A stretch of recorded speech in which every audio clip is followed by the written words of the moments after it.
you the first time we came here. Oh, Paimon remembers! Nahita's consciousness had been trapped by the doctor, but we followed the clues she left behind to help her. So much time has already passed since then, and it seems Sumeru's changing for the better now that Nahita's in charge, right? Paimon just hopes this peace will last a long time, and then Nahita won't have any more new problems to deal with. Yeah, guess you're right. We somehow always find ourselves right in the thick of it. Who knows what will happen next? Come to think of it, maybe it's all because of you. Maybe you're just a magnet for trouble.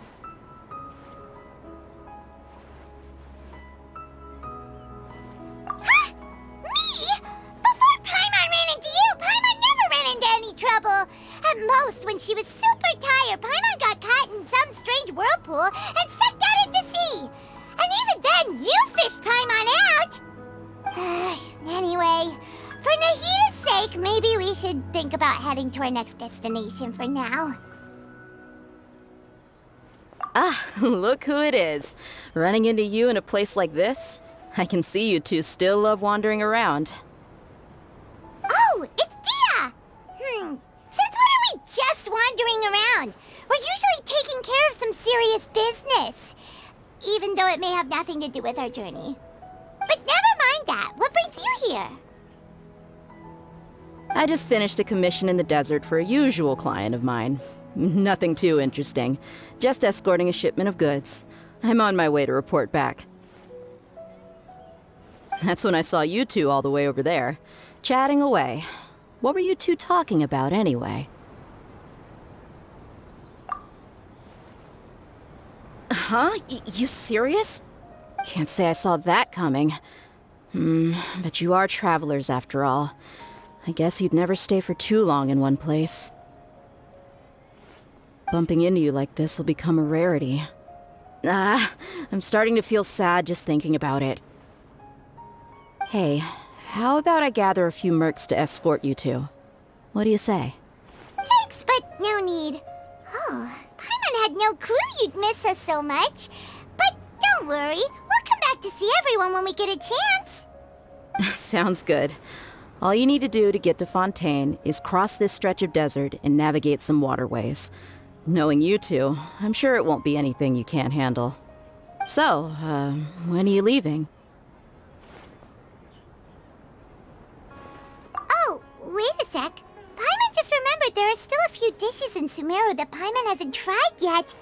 Now, where's that list Paimon made?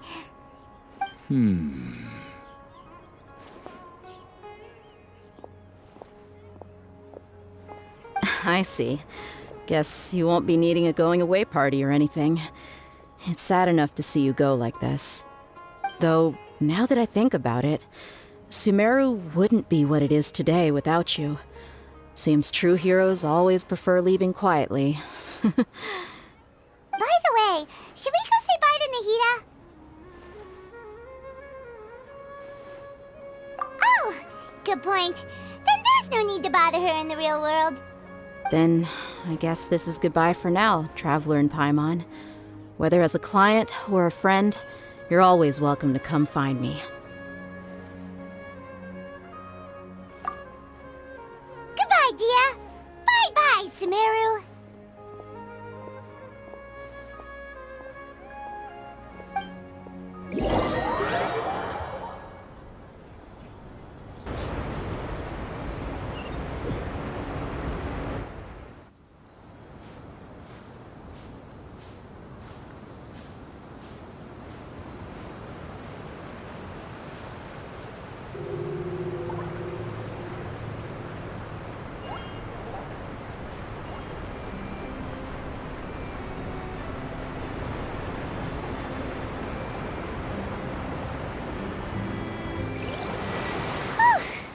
After crossing all that sand and water, we finally made it! Oh, this must be Fontaine's port!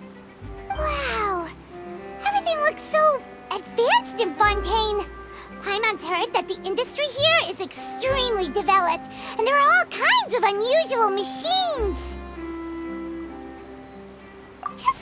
sights as a tourist is nice, but maybe it would be better if we found something to do. What do you think? Good idea! Nahida gave us loads of useful information. Seeking out the Seven is probably still our best source for information at this point. Yeah, the more we can learn, the better. So, what do you think the Hydro Archon's like? Will we get along?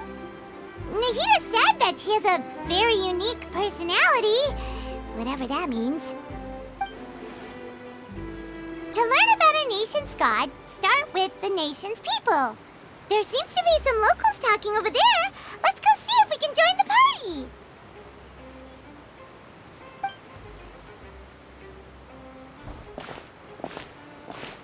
If you ask me, it's a tragedy how things ended for him. Clearly, he was a pretty decent person. Yeah, I didn't expect that kind of ending for him. I thought he would at least fight on a little longer for his family. I was expecting a sudden plot twist, but it's a pity that it never happened. Still, his story is quite the tearjerker.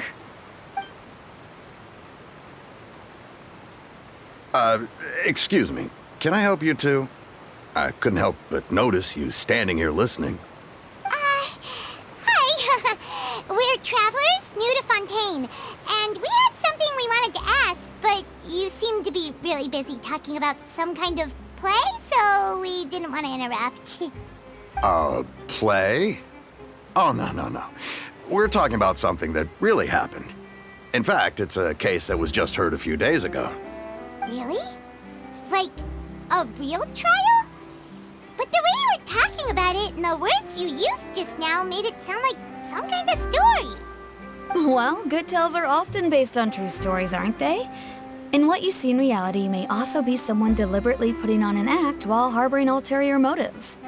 Whether something is true or not simply isn't that important. The main thing is whether the story being acted out on the stage is splendid enough. Oh, but it looks like you're not from around here. You probably don't know that the Fontaine Court of Justice is called the Opera Epiclese, or more commonly known as just the Opera House. But, shouldn't court cases be treated a little more seriously than that?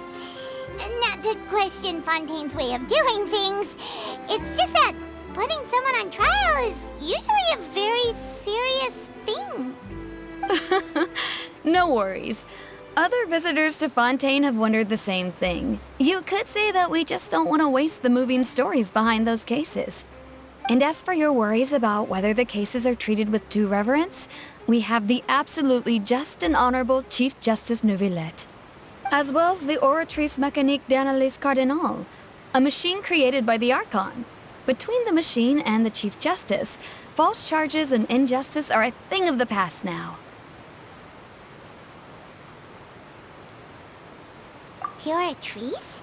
Is it some kind of machine, too? Oh, Paimon's curious. We should check it out if we get the chance. Wait, Paimon almost forgot to ask you our question. Do you know what we should do if we want to meet the Hydro Archon? Oh, that's easy.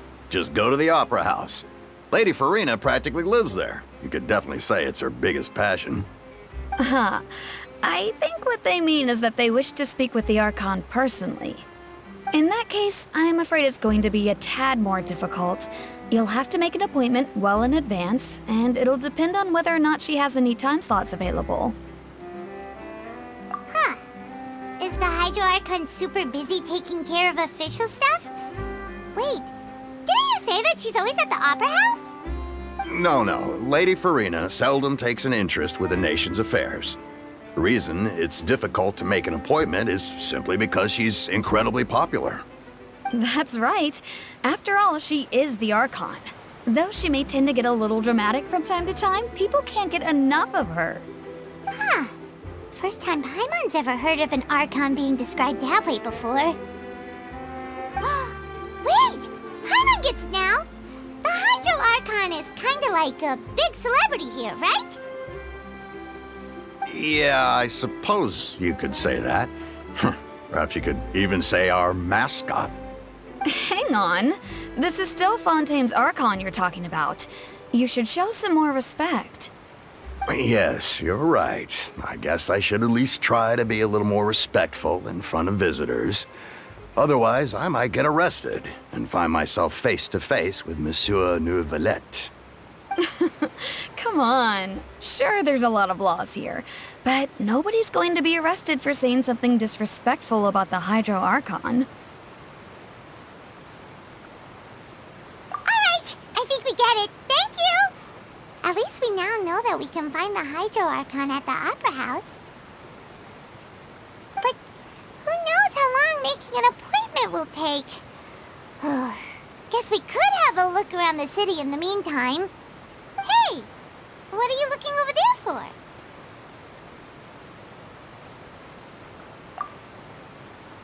Huh. Maybe something's the matter. She isn't going to jump into the water, is she?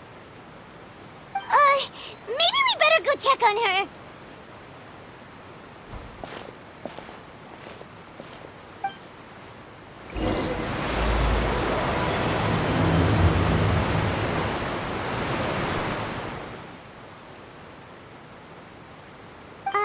Hello there. Excuse me. Are you alright? Huh?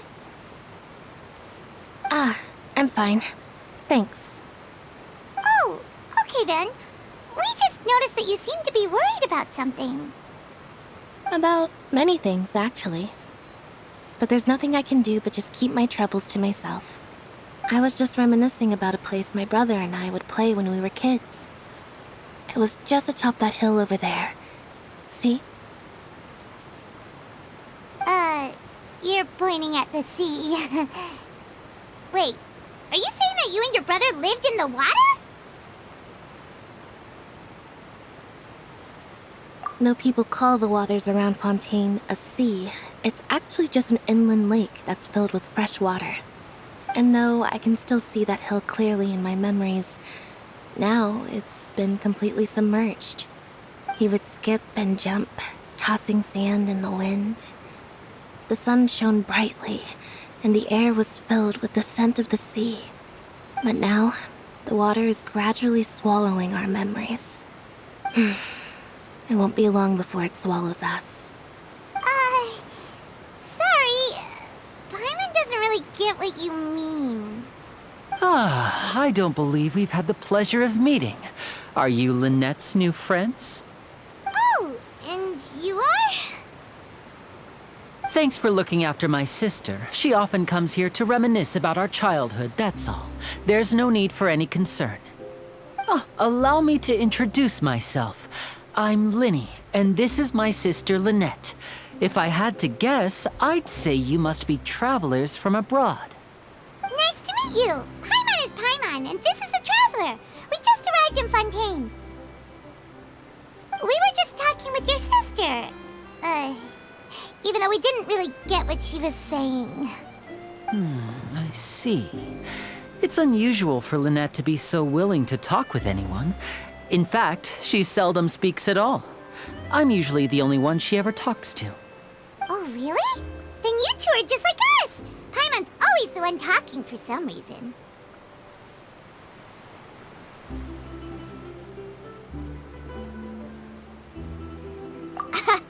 So that's how you think it is? I also think my brother can be too talkative at times. Seems you were right, Paimon. We are quite similar. So, what did Lynette mean just now when she said that the water is engulfing your memories, and that it won't be long before it engulfs you too? Oh, that. It's from a prophecy that's been circulating in Fontaine for some time now. Well, I suppose prophecy isn't exactly the right word, because that implies a certain amount of uncertainty. There's no doubt about what's happening in Fontaine now. Where to begin?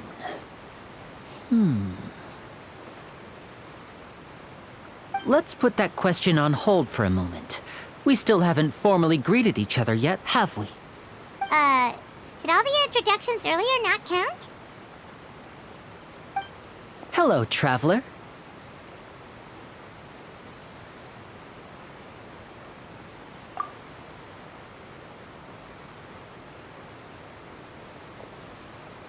And hello, Paimon. Hey! Why didn't Paimon get a handshake? You're not poking fun at Paimon, are you? Please, don't take offense. Just consider it a sort of etiquette we have here in Fontaine when making new friends. You should remember it. It might prove useful. Oh, all right then. Well, Paimon's just happy to have a local friend now. By the way, we were just getting ready to go to the Opera House to meet the Hydro Archon. Would you be able to show us the way? So you're going to see Lady Farina? No problem at all. In fact, I was planning to go to the Opera House later myself. I'll gladly take you once I finish things here.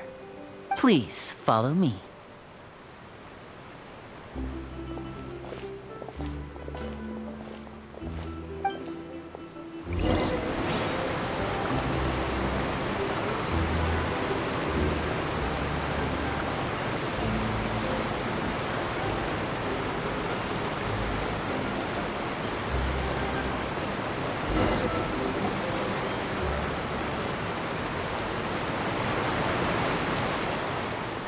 You said you were going to see Lady Farina? Well, it seems Lady Farina has come to see you.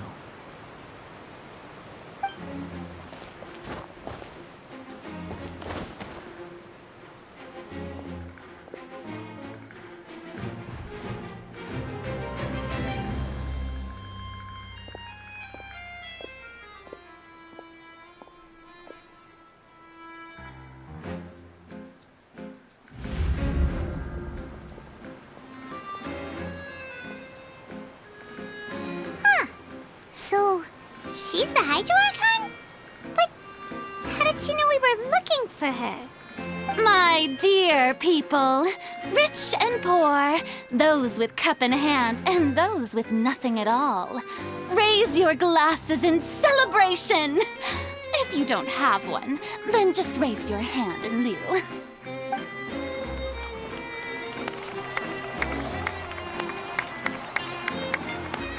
As you can all see, two unfamiliar travelers have arrived in our nation. Come, let us make a toast in honor of this traveler and her companion who have journeyed here from distant lands.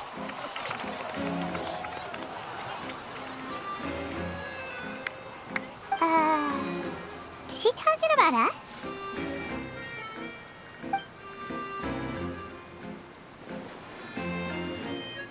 I've long heard of the turmoil and chaos you've left in your wake as you visited other nations. But I welcome you nevertheless. No, I have come to receive you personally. Fear is for insignificant cowards. I am a god, and I will never entertain the notion of such meaningless wariness. You can be rest assured. I see clearly your sincerity.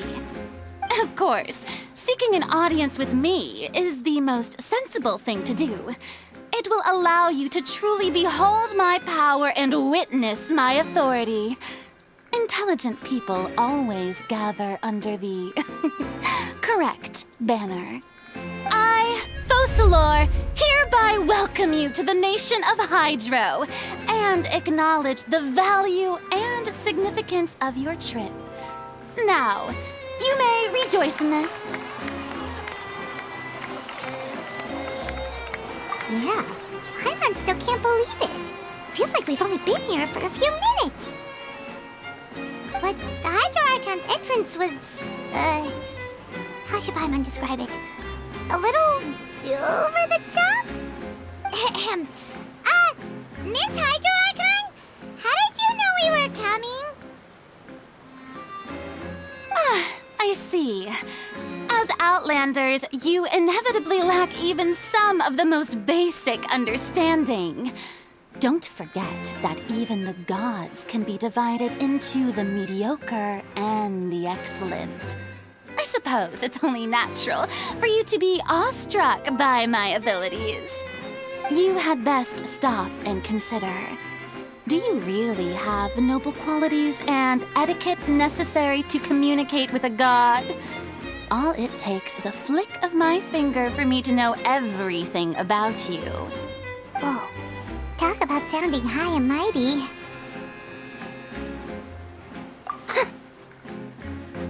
Oh? What's with these looks? Perhaps the welcoming ceremony still isn't enough? What else should I say then? Is she waiting for us to start talking?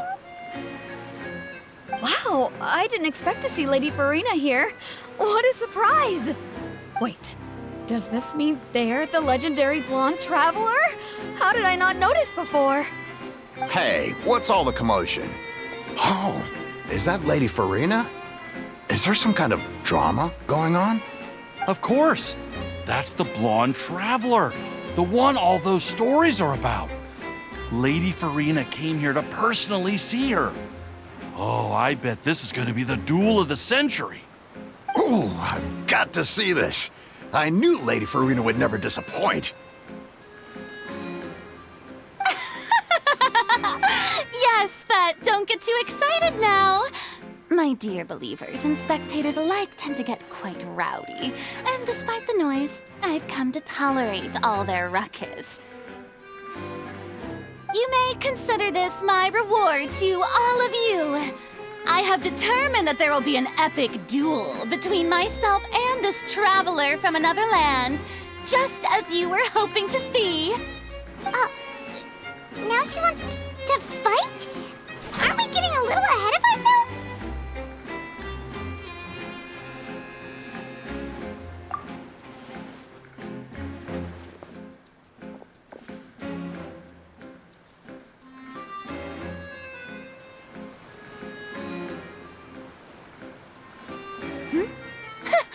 Are you not afraid?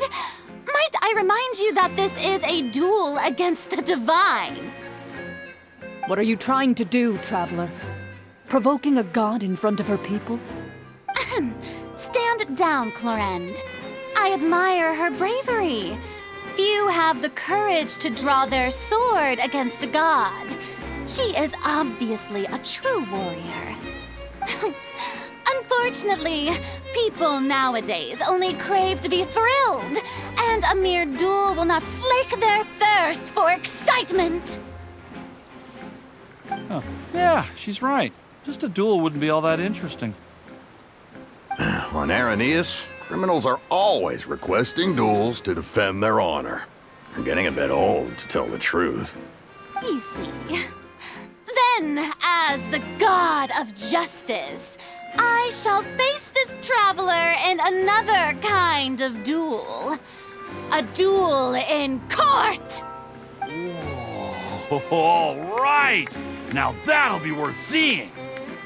Right. This is Fontaine, after all. It's such a grand opera house, it would be a pity not to use it. Why do you care so much about the crowd's reactions? Seems you've spent a little too much time in the opera house.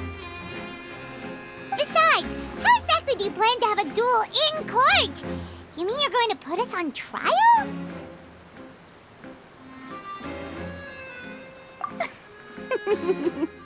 Oh, we have reason to put you on trial. It's obvious, isn't it? According to Fontaine law, no one is permitted to release any flying objects within Fontaine city limits during the first 3 days of each month. You are clearly guilty of violating this law, no? Oh, so that's what they've done wrong. That's our Lady Farina. No one knows the laws of Fontaine like she does. You call that obvious? What kind of law is that?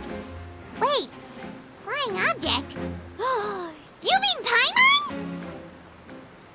Precisely! Now, if you two have no objections, then in the name of the Hydro Archon, I order your arrest.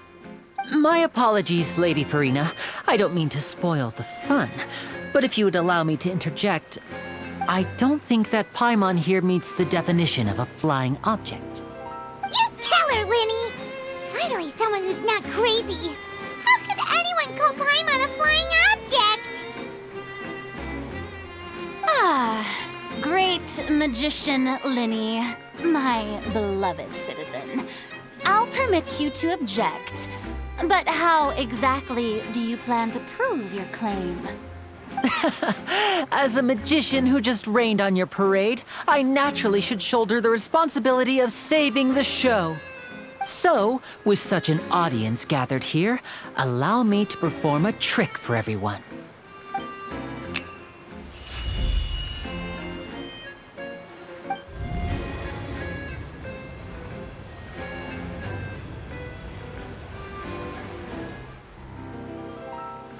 Ta-da! What's that on Paimon's back? Hey, when did you do that?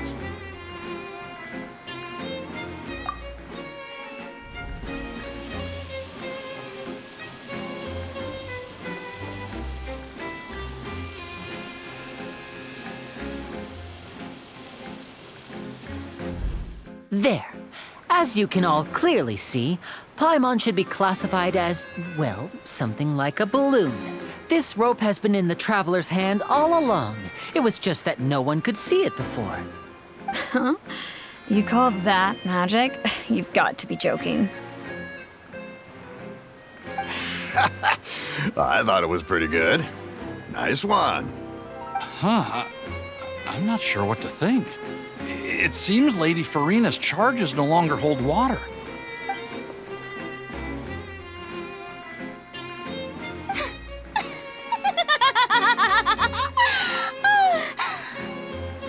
Amusing. Very amusing, Linny.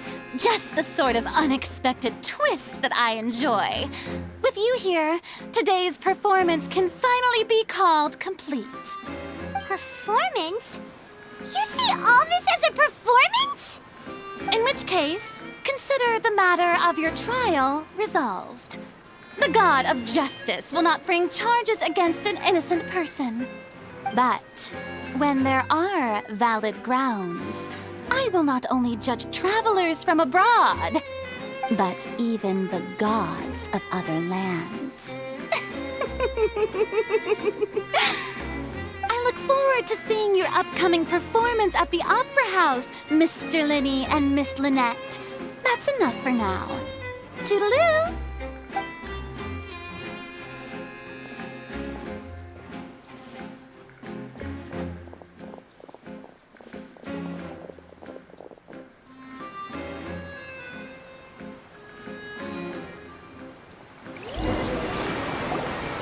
And just like that, she's gone. Well, that's the most unpredictable Archon Paimon's ever seen. He never even had a chance to ask her anything. But that's a problem for future Paimon. That whole scene just now was really...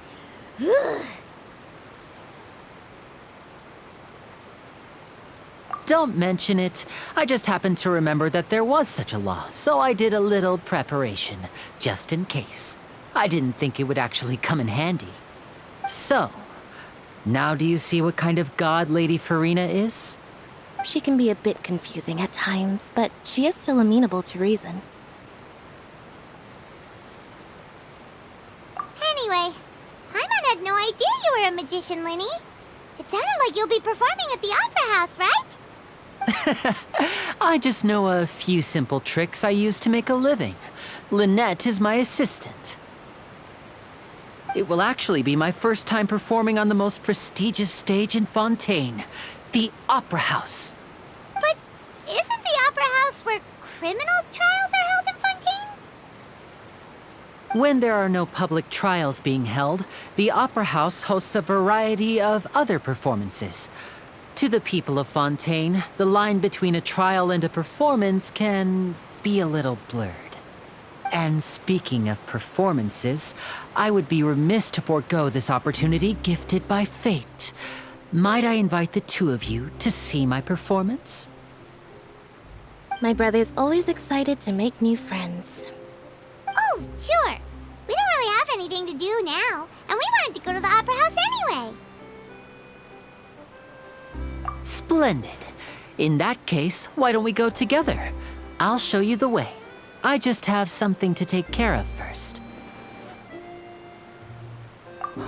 you really mean it? Then I'll take you up on your offer. This is a magical item known as a magic pocket. Perhaps you can help me distribute them to the people here. Huh? What are they going to use it for? About that... You asked me before about the prophecy, right? Let me start by telling you a little more about what it entails. I'm not sure exactly when it began, but a prophecy has been circulating around Fontaine. It says that every person in Fontaine is born with sin. No matter how the Nation of Justice holds trial after trial, this sin cannot be absolved. Until one day, the water levels in Fontaine will rise, and the sinful people will slowly be drowned. In the end, the people will all be dissolved into the waters, and only the Hydro Archon will remain, weeping on her throne. Only then will the sins of the people of Fontaine be washed away. That sounds pretty gloomy. Why are people in Fontaine born with sin? What is that supposed to mean? There are lots of guesses. Some say that the ancestors of Fontaine stole the power of the seas and stirred its wrath. Others say that the people of Fontaine never heeded the first Hydro Archon's warnings and offended Celestia. But here in Fontaine, evidence is what matters. There hasn't been concrete evidence for any of these claims, so they can only be regarded as conjecture. If even the people in Fontaine don't know what sin they committed, wouldn't it be better just to ignore the prophecy completely? Why bother feeling guilty all the time? That's exactly what the people did at first. But in the last few years, the water levels in Fontaine have actually started rising.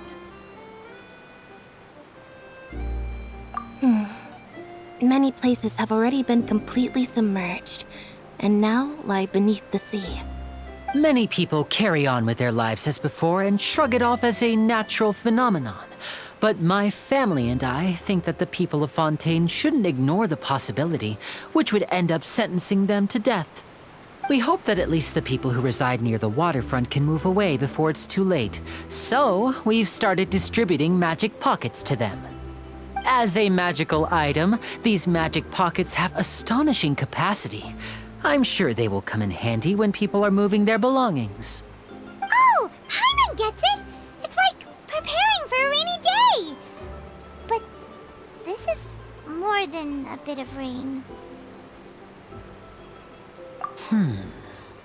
Perhaps only absolute power could ever contend with such a catastrophe. But who knows? We're just tiny specks in the grand scheme of things. Now, if you'd like to help, then please give these magic pockets to anyone nearby. Be sure to convince them to take it, regardless of what they say.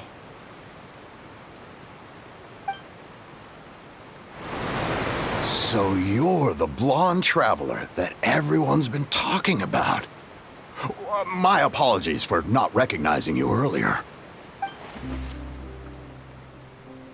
Oh, a magic pocket? Seems you really thought of everything. I guess it's better to prepare for the worst and hope for the best. Thanks. Please, also thank the magician on my behalf when you get the chance. What's this? So you also believe in the prophecy. Keep it. I won't have any use for it. What? You mean you don't believe in the prophecy? No, I believe in the prophecy. But I also believe in another story. The story says that people once lived in the ocean. They were one with the ocean and couldn't live apart from it. But as time wore on, people desired to live on land and developed blood vessels, encapsulating the sea within their bodies. Thus could people set foot on land. So, if you ask me, when the water rises and takes us all, it'll be like we're going home. Oh, we hadn't heard that one before. But people can't live underwater. They'll die. You should probably still take it. all right, I'll take it. I guess I just feel that being dissolved into the water doesn't necessarily mean death. Huh? I don't want that thing. Way I see it, if the prophecy's true, it's still gonna be a long time before the water can cover everything. Life is all about living in the moment. What use is there in worrying about the future all the time? We'll cross that bridge when we get to it. You should still take it. You never know when it'll come in handy. Oh, all right, fine. Thanks. It's just that if I start moving, that means I've already given up on the life I have now. I'd really rather not. Oh? You already handed out all of the magic pockets? That was fast. So, what did people have to say? I bet you heard some, interesting opinions. Yes, but that will change once disaster strikes. I know they'll change their minds, so it's only right to help them prepare. Is there anything else you need to do before we leave? Yes, one last thing. I have the magic pockets made by a workshop in the court of Fontaine. Since we're out and about, I was thinking about bringing him some more materials. So, you want to collect materials? Just tell us what the materials look like and we'll help. Many hands make light work. Oh, that would be much appreciated. We'll need some Romaritime flowers. I remember seeing them near the waterfront on the east side of the harbor. It seems we have to use Hydro to collect Romaritime flowers. Ha! Go! Ha! You made quick work of that. I can tell you're an experienced traveler. I've also finished collecting a few here. Maybe next time you'll feel like helping too, Lynette. No way. I'm in power-saving mode today. Otherwise, I fear I may not have any energy left for the performance at the Opera House. Fine. Though the performance is still a long way off. Now that we're finished here, we should get ready to head back to the Court of Fontaine. So, we're going to the Court of Fontaine before we head to the Opera House? Good. Paimon wants a tour of Fontaine's largest city and try...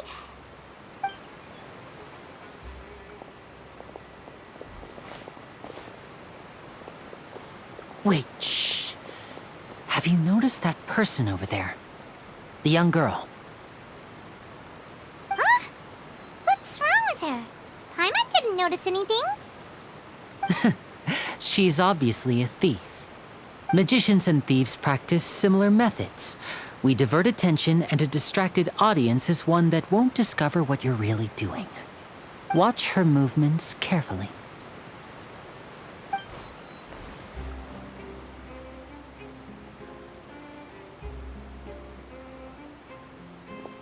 Oh, he's right! Shh, keep your voice down. We need to think of a way to catch her, but it seems she's very alert. Perhaps we should split up. You two can ride the lift over there and wait up top. I bet that'll be her escape route if she tries to run. All right, let's go.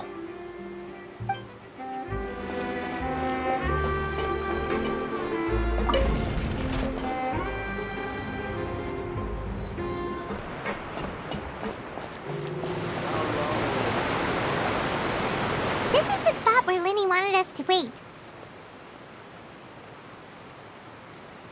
Oh, look! Isn't that her?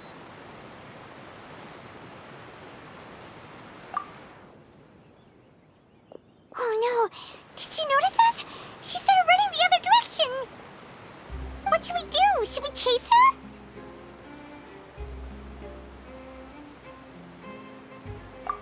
You're right. She might also be trying to lure us away.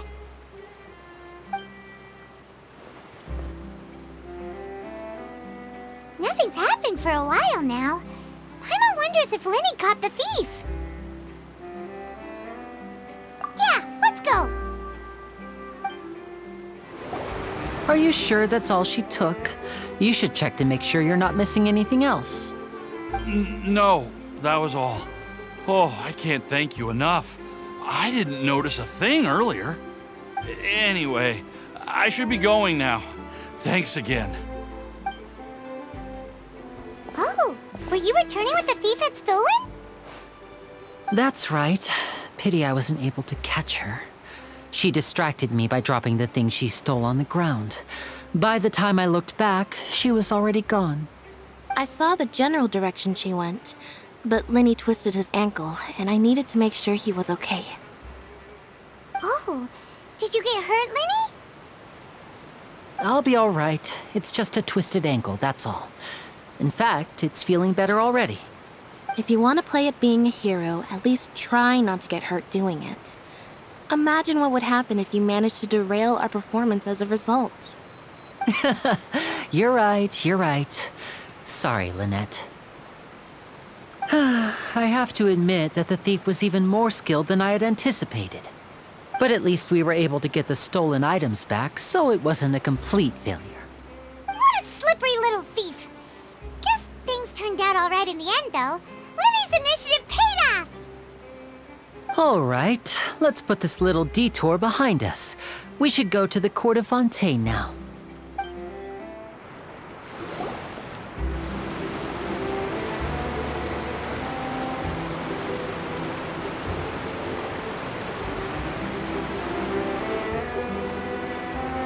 So, we ride this thing to go into the city? What an ingenious way to get around! People in Fontaine really know how to use water! This is an aquabus. It allows people to travel between several key locations around Fontaine. It's pretty convenient, but the ride can become a little dull after a while. The scenery is always the same. That's why it's better to travel with friends. So you mean it's still boring even when I'm riding with you? No, that's not what I meant. It's just that, well, you don't really talk that much. Besides, it doesn't really feel like a real trip when it's just the two of us. It's the same as being at home. Whatever. Guess that's what it's like to be an older brother. It's about time for us to leave. Let's get on board.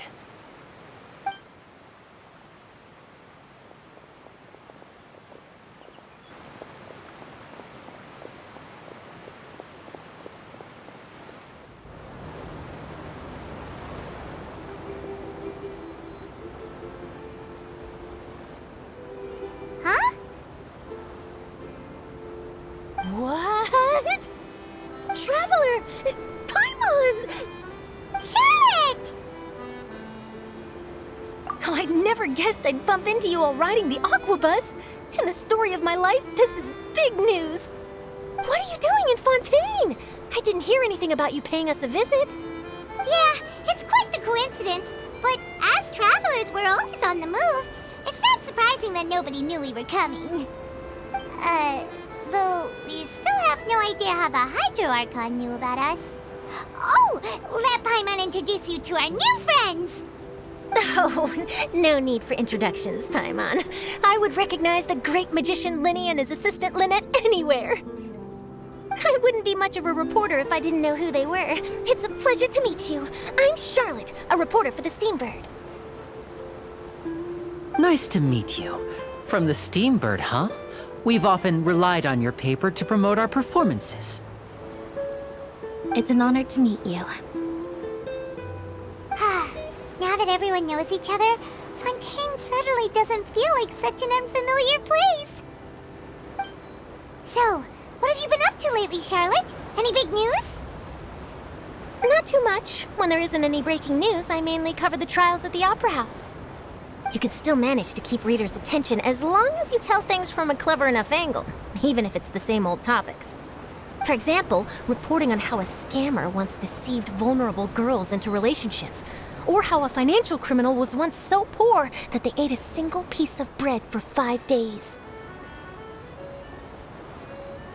Ah, you're right. Seems you know me pretty well. What I'm really after is exclusive, sensational news pieces that could shake the country.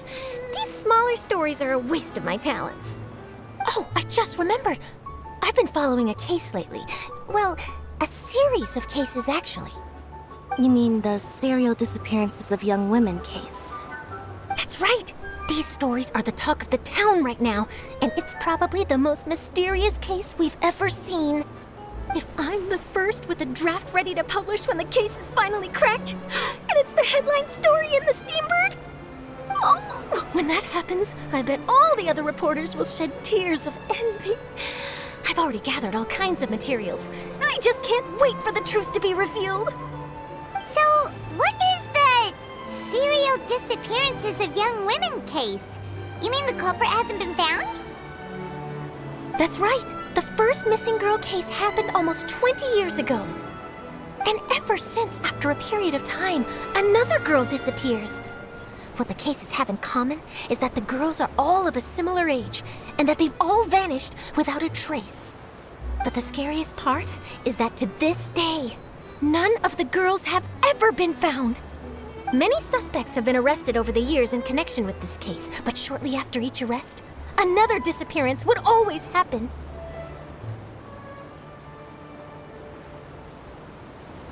Yes, it's possible. But either way, I believe that every case has some precise truth behind it, waiting to be exposed. Yes, I agree. And at the very least, the family of those missing girls deserves some sort of explanation. I just imagined for a second what I would do if Lynette were to suddenly disappear. I'd pay any price to get her back, and then find a way to track down the culprit. Please don't imagine that, Lenny.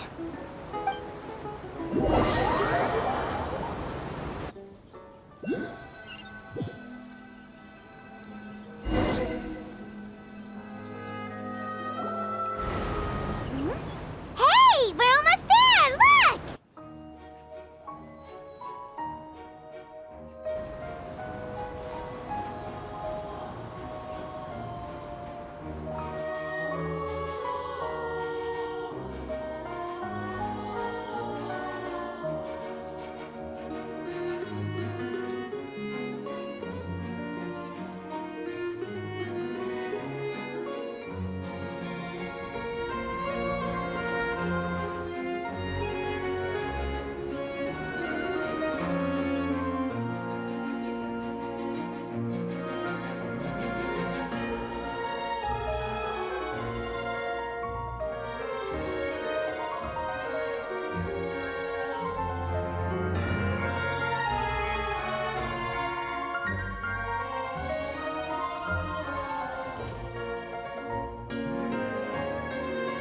Well, I really enjoyed chatting with you.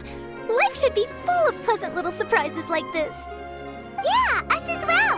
The ride went by too quickly. I have an interview to get to. I should get going before I'm late. Okay, Hyman hopes we can chat again soon, Charlotte. See ya!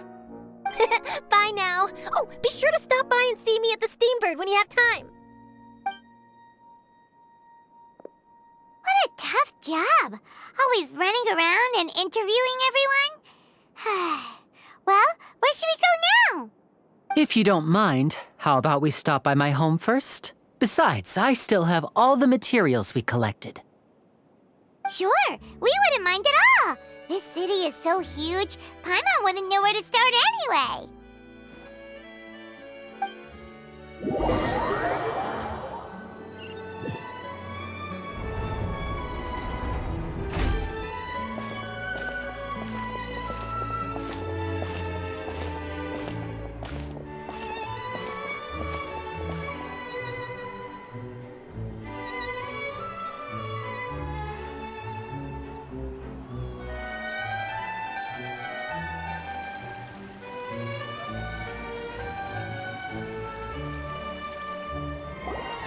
This is our current abode. Ah, Fremine, you're home. Where did everyone else go? I have some new friends that I would like to introduce. Oh, they all just went out a moment ago. I see. Everyone is getting busier now that Father will be returning soon. I suppose that can't be helped. Allow me to introduce you to my little brother, Fremine. He is a phenomenal diver. Hello. Nice to meet you! Paimon is Paimon, and this is the Traveler!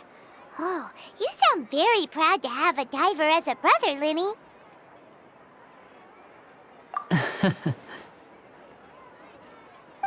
Linny, could you come here for a moment? What is it, Fremine? Do you have something to tell me?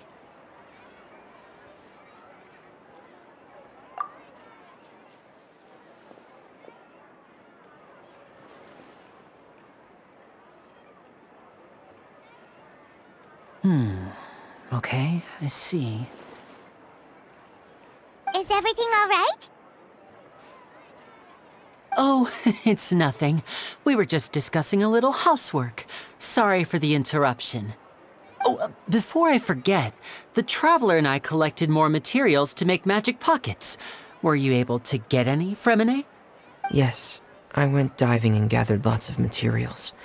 I was about to give them to you. That's our Fremine, always quick with the underwater work. All right, I'll take these to the workshop.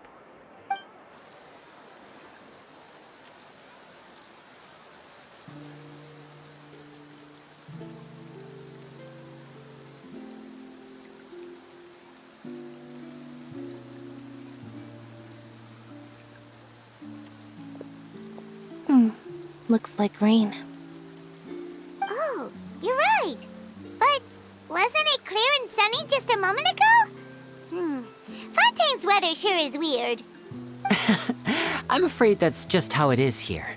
It often rains on days where there are trials being held in the Opera House, but don't worry, it'll clear up soon enough. What's wrong, Fremine? There's a legend about the rain that I tend to believe. It's said that a dragon of water once resided in Fontaine. Though we don't know where the dragon went, every time it weeps, the skies will cloud up and pour out rain. When I was a child, my mother told me that if I wanted to go outside and play, I should yell toward the sky at the top of my lungs. Hydro Dragon! Hydro Dragon! Don't cry! If it's an elemental dragon, then having the power to make it rain wouldn't be very unusual.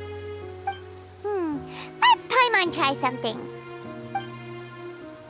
Hydro Dragon, don't cry!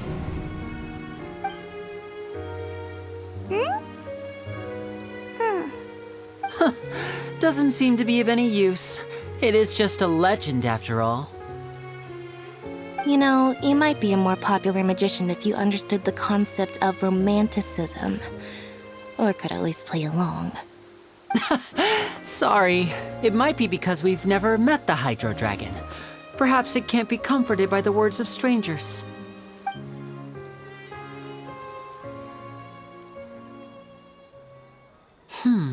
It rained for longer than I suspected.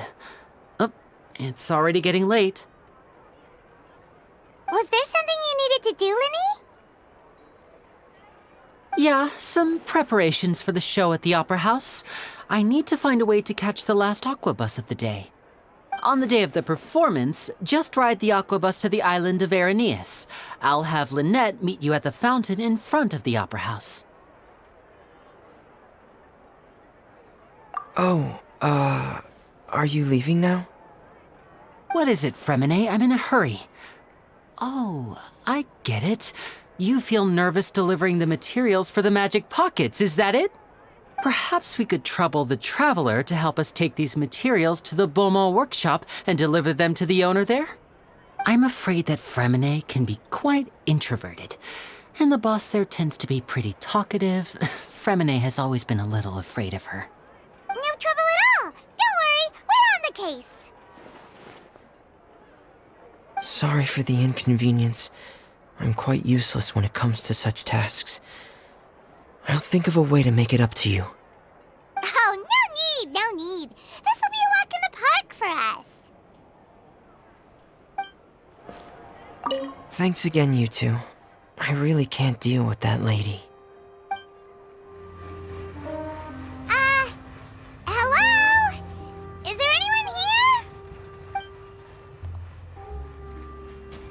hello there. New customers? Looking to buy, or do you need something made? Or perhaps you're just looking for a chat with me. Oh no, we're just here to deliver some materials. Here they are. They're for making... what were they called again? Ah, these must be for magic pockets. I could tell right away. I've already made several orders worth now. No need. They've already prepaid several batches worth. When they told me what they'd be using them for, I even offered them a discount. But they insisted on paying the full amount, saying that I had a business to run. It seems both their hearts and their pockets are made of gold. Whoa. So, is Linny actually loaded? I can't say for sure, but who knows? Maybe there's good money to be made being a magician in Fontaine. Hey! Is this machine what you use to make stuff here? It looks really advanced. Why use your hands when a machine can do the work? It would be a waste not to use the latest technology, and wasting is a kind of crime. But where does a big machine like that get its power from? Well, it's a little complicated. I'm not sure I can put it in layman's terms for you. But basically, everything we usually use here in the city is powered by indemnitium. It's a type of energy that's produced from trials. Huh? How can trials produce energy? Well, I'm not completely sure of all the details myself, but basically, when a trial is in session, the Oratrice Mécanique d'Analyse Cardinale harvests people's belief in justice and converts it into energy to be used all around Fontaine. So that's what its other function is? Paimon heard that the Oratrice was created by the Archon to make judgments. But Paimon still doesn't get it. How could something unreliable like people's beliefs be turned into a stable power source for these machines?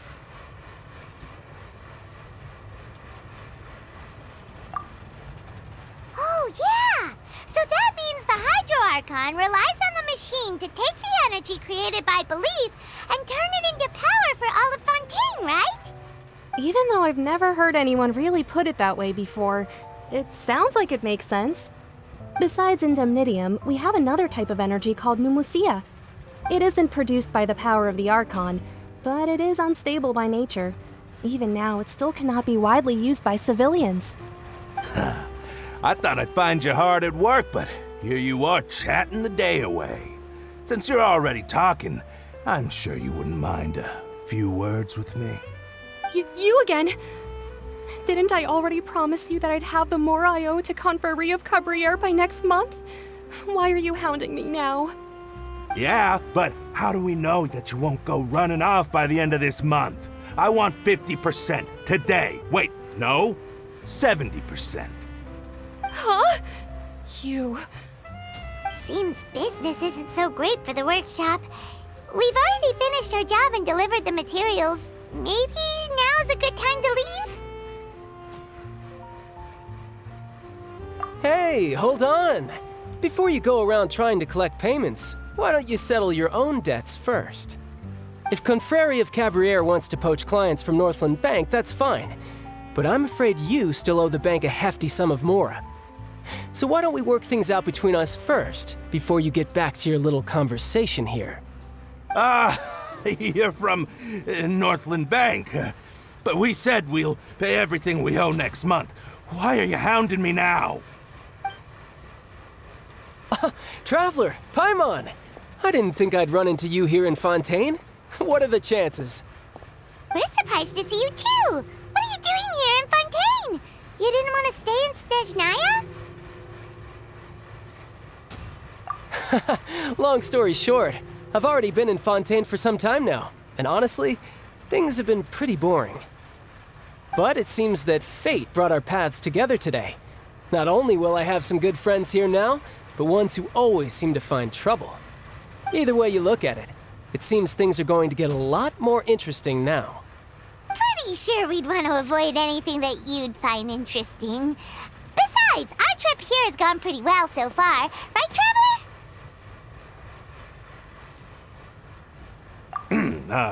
Hey, you, Northland Bank boy. Aren't you forgetting something? don't interrupt. It's not often I run into the Traveler like this. Why don't you wait for me over there for a while? You kidding? Aren't you the one looking for us? You really expect us to sit and twiddle our thumbs while you catch up with your friends? Listen to me, boy. If you want your Mora, fine. Why don't you come and take it? Hey, I just said not to interrupt. Oh, by the way, Traveler, the last time I took Tonya and Tusser ice fishing, Tusser said, "Hey, that's way over the line! All right, boys, let's see who has to pay up now!" Can you at least let me finish one sentence?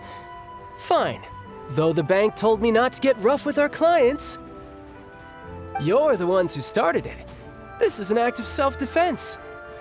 You two will have to be my witnesses, okay? I'm sure this won't take long.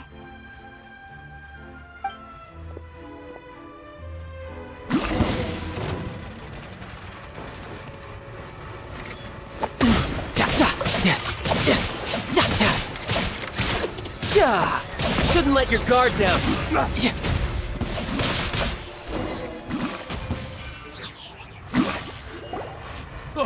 What's your deal, Brad?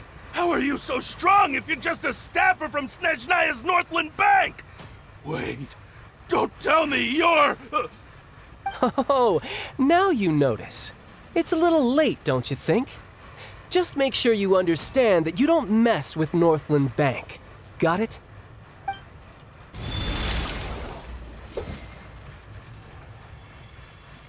Huh? Now's my chance!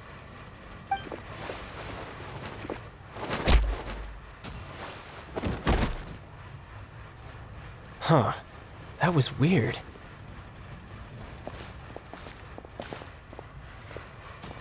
I'm not sure. It's as if I suddenly lost control of my hydro powers when I needed them. Maybe there's something wrong with my vision? Strange. How could that happen? First time Paimon's ever heard of someone losing control of their vision. Never mind. It doesn't matter. If I want to stay sharp, I shouldn't be relying too much on my vision anyway.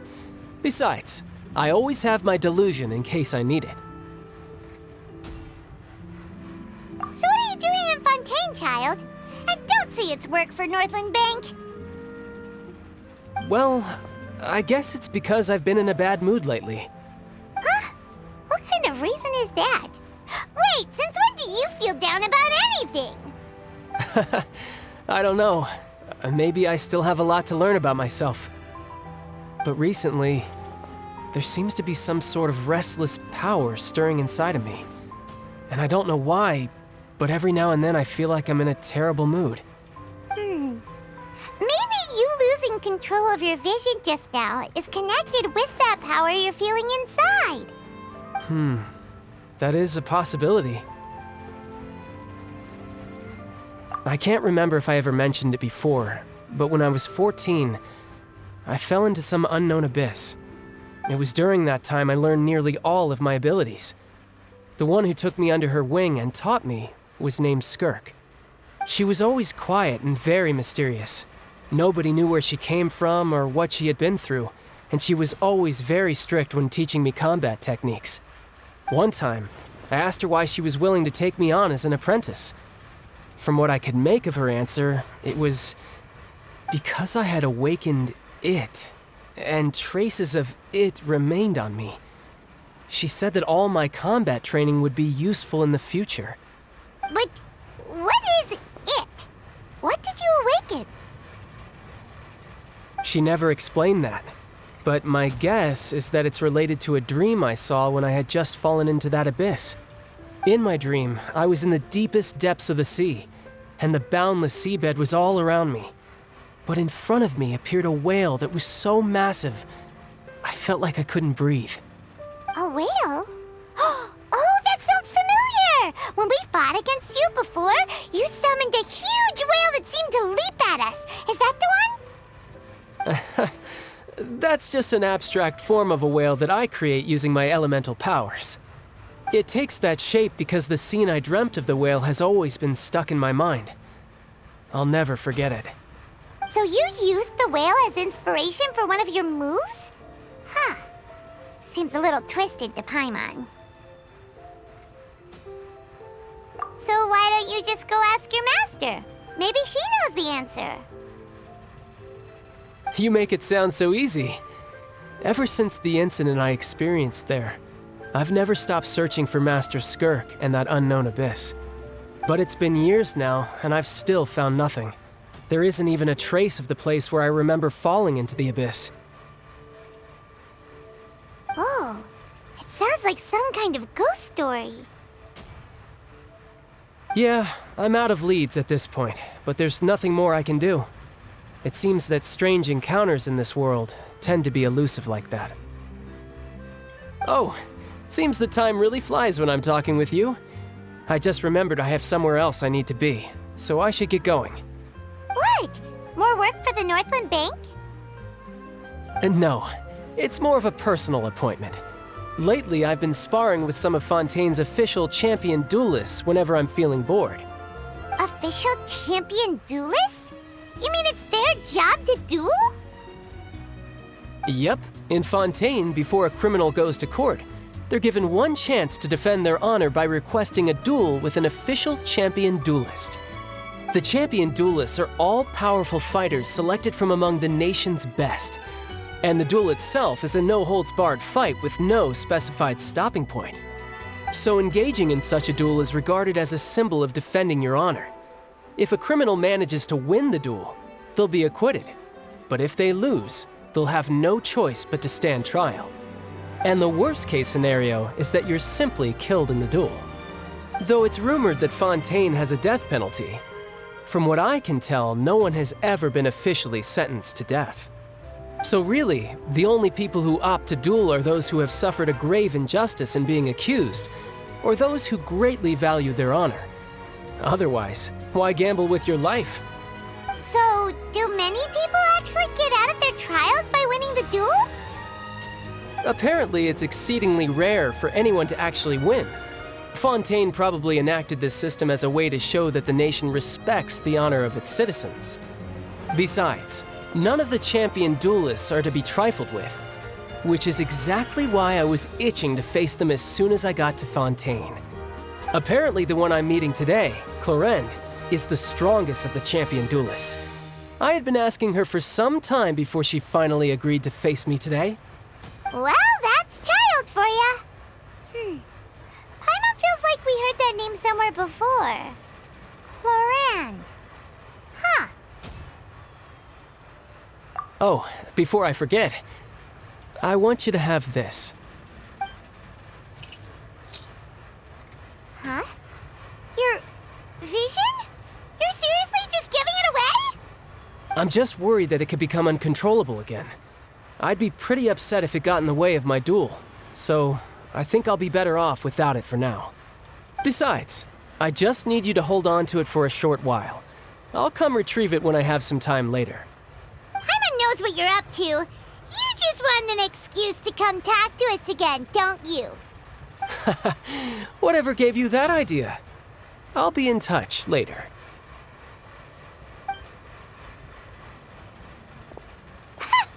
That sneaky guy. He said he's been feeling down lately, but he seemed the same as ever to Paimon. Well, seems we don't have much to do for now. We might as well walk around and see the city before Lenny's performance.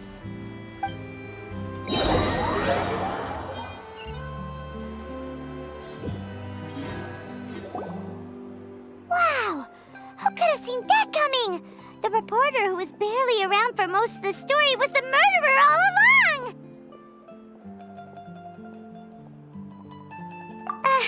Sorry. Paimon was just surprised, that's all. Whew. Paimon never saw that twist coming. The murder mystery novels here are amazing! The whodunits here in Fontaine are a lot different than the light novels you see from Yai Publishing House.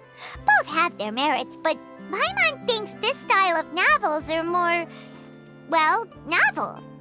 It's so exciting to reach the moment when the mystery is uncovered, especially in the one Paimon was just reading. You should buy a copy and read it too.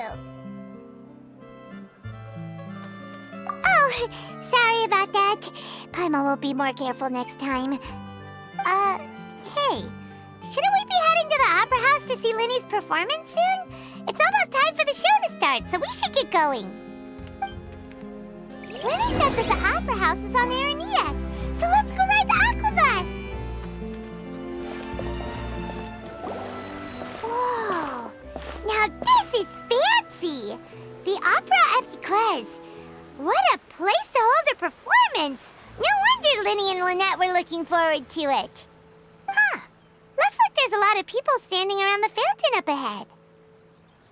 Oh, Archon, please bless us with a bright and healthy child.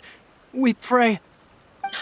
I don't know why you always feel the need to ask so much. I'll be happy as long as our child is healthy and lives a peaceful life.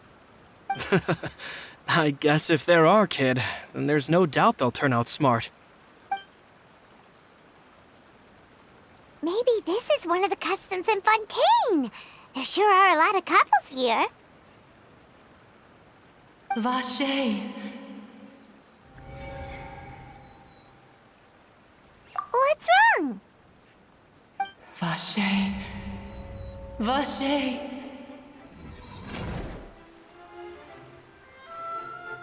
No, Paimon didn't say anything. Are you hearing things?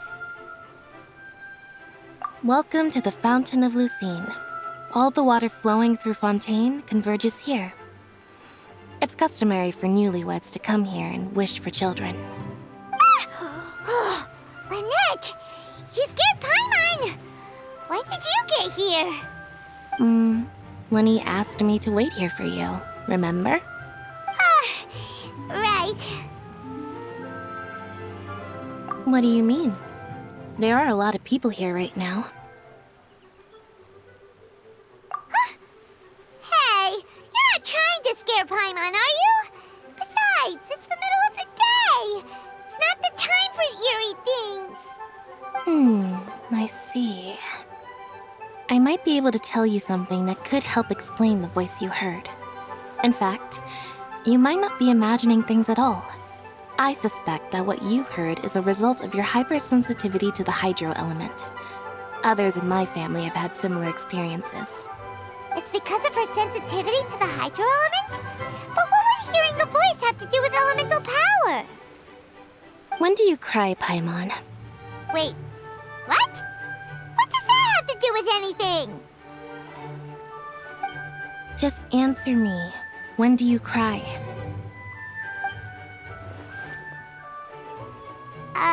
When Paimon's really sad? Oh, and when Paimon's super happy. Oh, and also when Paimon's really, really scared. Then you should understand that tears contain your most intense emotions. Like I just mentioned, the Fountain of Lucine is where all the flowing water in Fontaine converges. Even the tears that fall to the ground will eventually gather here. So maybe what you heard was the intense emotion coming from someone's tears. So, what did the voice say?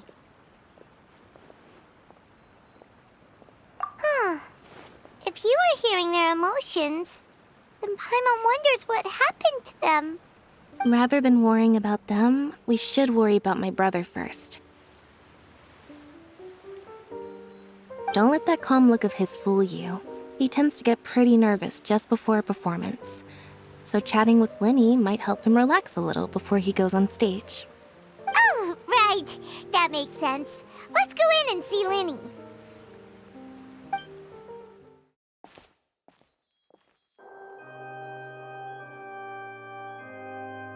Traveler and Paimon, good to see you. I knew you two would come. Are you kidding? We wouldn't miss it for the world. We've been looking forward to it. I can tell, judging by how early you've arrived. But you're actually right on time. The audience still hasn't started entering the venue yet, which means now is the perfect chance for us to take you to the best seats in the house. Wait just a moment, I'll fetch the tickets.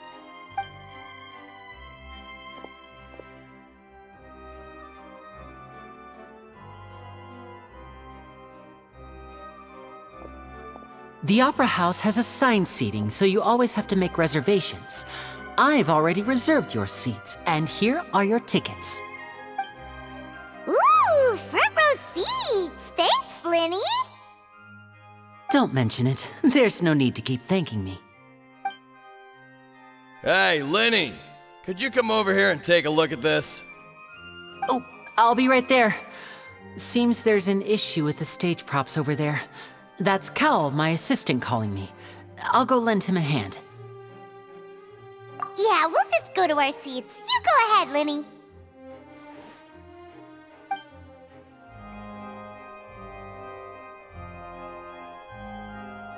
Oh, these should be our seats. Come on, let's sit down.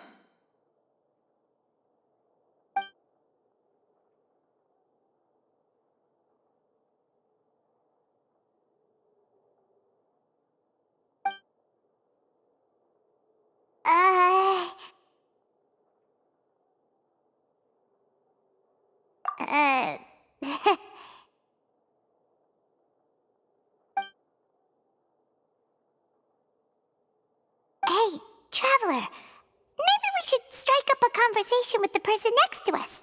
Since we're sitting together and the rest of the place is practically empty still, it's kinda awkward if we don't say anything.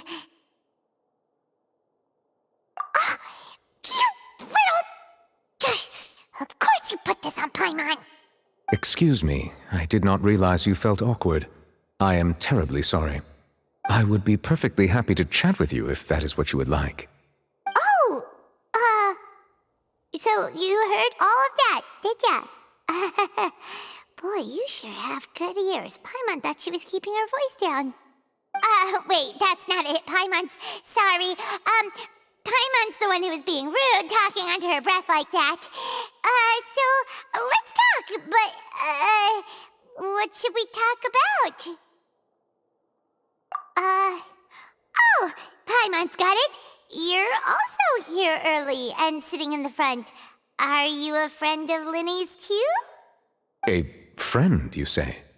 Well, if Mr. Linny would like to be my friend, I would be more than happy to reciprocate. Oh, so you're not friends with Linny then? Oh, this is getting more awkward by the second.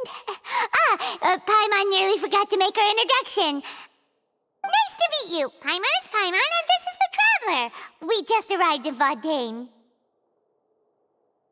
It is an honor to meet you two. I have heard of your deeds across Teyvat. And as required by proper etiquette, I will also introduce myself. I am... Oh, Monsieur Neuvillette. What an honor it is to have you here to see my show. Ah, Mr. Linny. I should say it is in fact an honor for me to see your performance in person. Wait, Neuvillette? Could he be... I saw you all chatting just now, but it seems you still don't know who Monsieur Neuvillette is. Allow me to introduce you to Fontaine's Chief Justice. That seat is always reserved for him.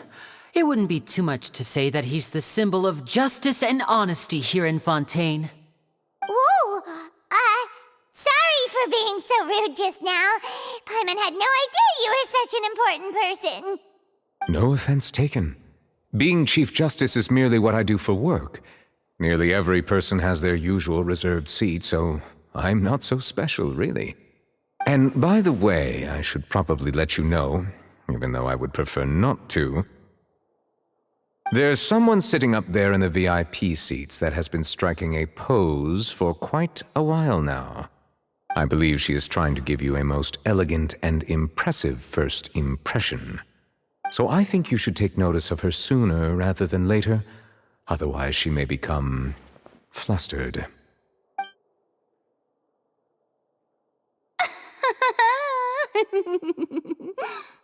Huh?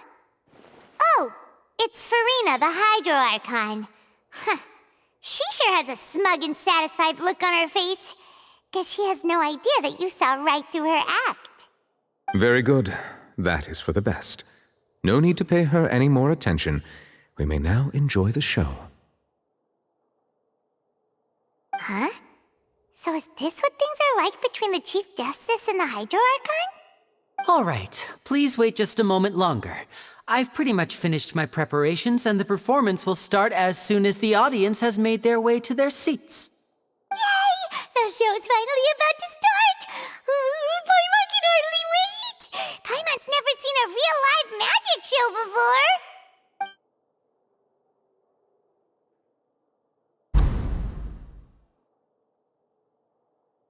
Oh! They're dimming the lights! The show must be starting!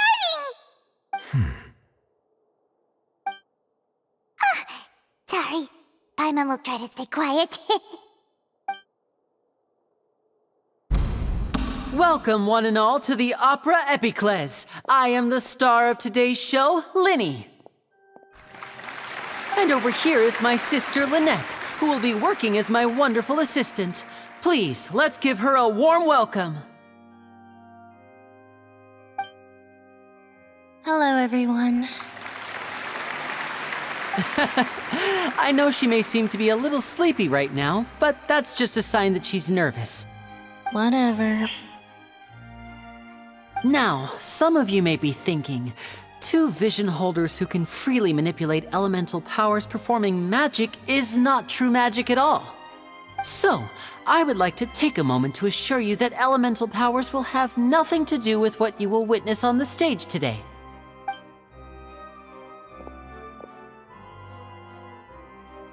Both Lynette and myself have removed our visions for the show. That way, even the gods won't be able to help us. Oh, good point. That's what makes the show real magic. Now, without further ado, let the show begin. Lynette will now exit the stage to make some preparations.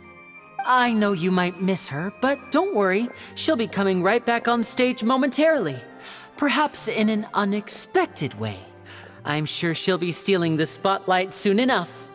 Oh, and before I forget, there's one more thing I should say. You never know what can happen in the blink of an eye.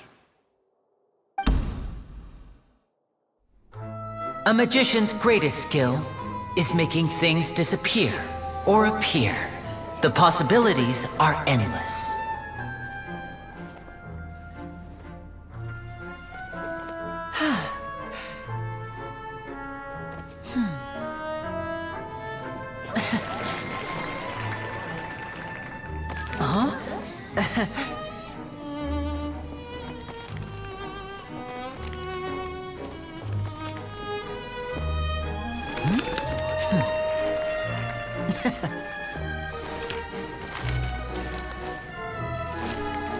But this isn't what you came for. These little tricks, you've seen them all before.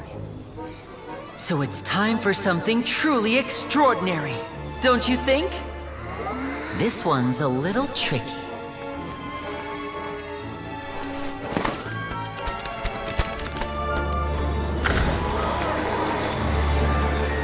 Using this water tank, I shall make my sister vanish completely, right before your very eyes.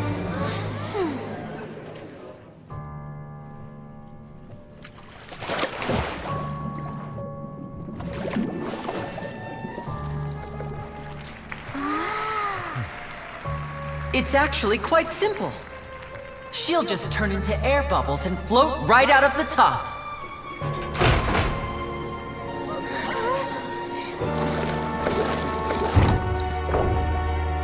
Oh no! I told them to check all the props carefully. With the lid on, even air can't escape.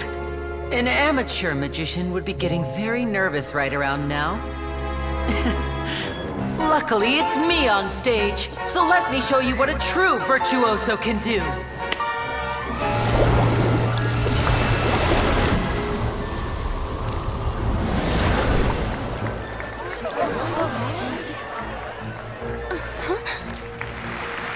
Lynette, are you still there? Don't go too far. We don't want to use up all our magic. Hi, I'm back. Uh-huh.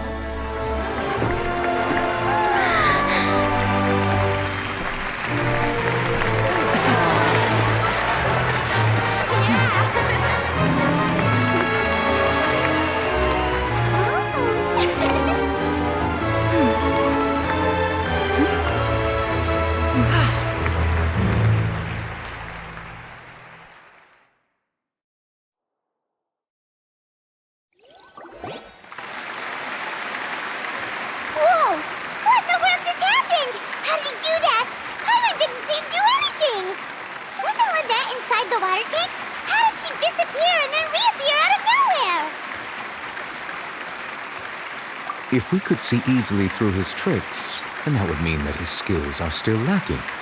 To appreciate magic, you should focus on the show happening on stage, rather than getting caught up in trying to see that which has been intentionally hidden.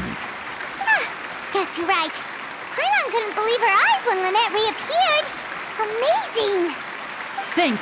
Thank you everyone. I'm glad you enjoyed that performance. But our magical journey has only just begun. I've prepared even more astonishing surprises for everyone here. The magic of transformation and disappearance can go far beyond what you've just seen. I'm sure many of you are thinking that escaping the water tank was impressive enough, but Lynette is still my assistant after all.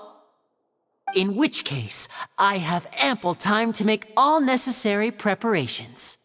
So, for my next trick, I will require the participation of one lucky audience member. Please, if my assistants could bring out the magical boxes now. There are 2 boxes and only 2 boxes. One is here and one is there in the aisle among the audience. I'm sure many of our clever audience members have already guessed our next magic trick. A swap! Our lucky audience member and I will each enter a magic box. After 1 minute, we will each emerge from the opposite box. Now please, everyone pay very close attention to the box you see here. Don't give me any chance to make a move. Wow! How's he gonna do this? Hey, do you think this is all magic tricks, or does Lenny have actual superpowers? The lucky audience member will be generated by this random number selector. It selects numbers entirely at random. Even I don't know who will be chosen to participate. Now then, let's begin. Let me see. Oh, row 7, seat 3. Congratulations! You now have the chance to experience magic firsthand for an entire minute. Please, come forward.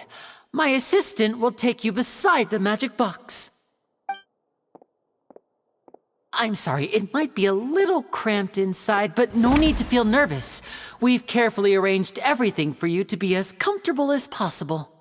You don't need to do anything, but no matter what strange things may happen, don't come out of the box. If the magic is interrupted, who knows where you might end up? You might even find yourself in the Fortress of Meropide. Oh, okay. All right. Before I enter the magic box, there is one more thing I need to ask the audience to do. Could you all give me a countdown? Like this. 60, 59, 58. Just keep counting down. You can go a little faster or slower if you like.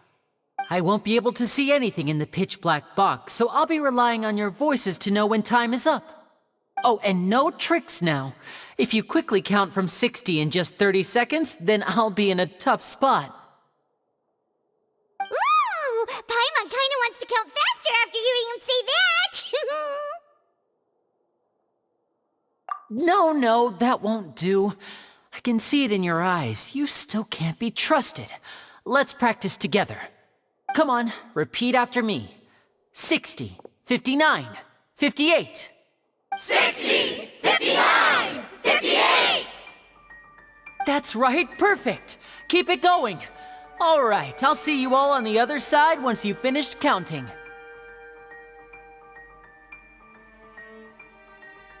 54, 53, 52?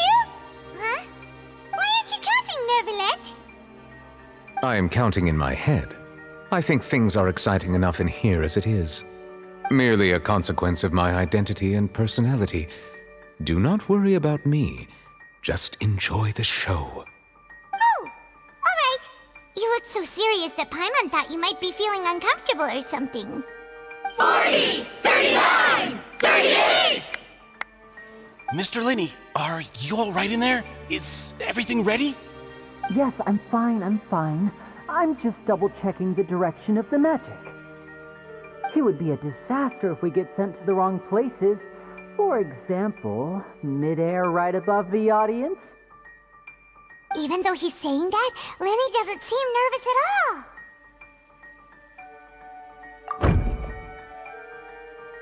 Ah, what was that noise?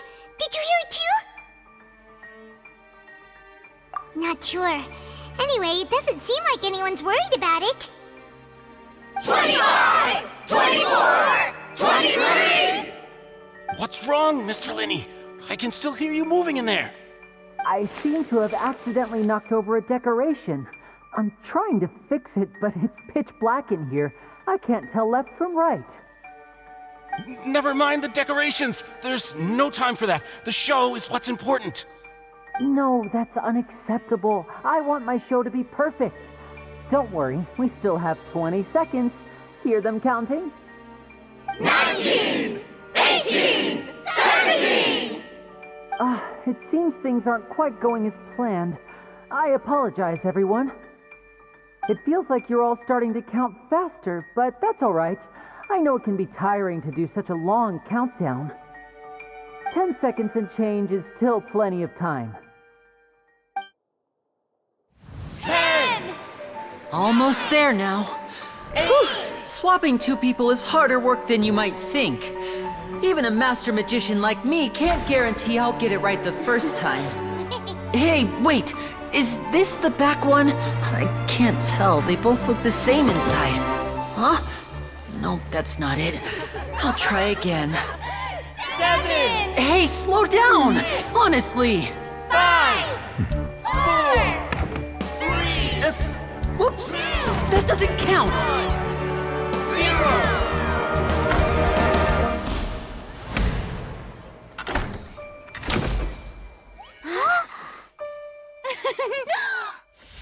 Ta-da!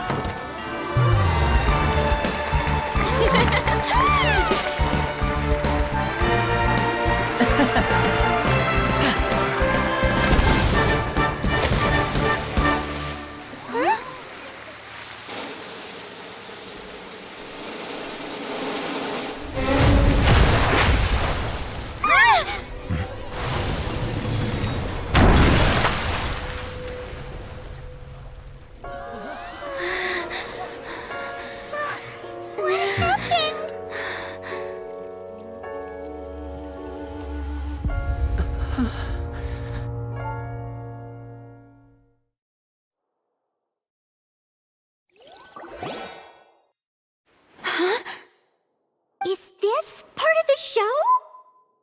Mr. Lenny, you're going to use magic to fix the stage now, right? What happened? Oh no. Maybe this isn't part of the show.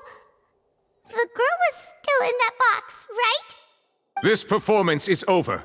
Medical staff with me. Guards, secure the scene and detain all the performers. Seal the exits. No one is allowed in or out at this time. Yes, that's right. If this was just an accident, then we must investigate the cause. But if this was all part of some scheme, then those accountable will not escape the judgment of the God of Justice. No need to be alarmed, you two. We'll get to the bottom of this soon enough.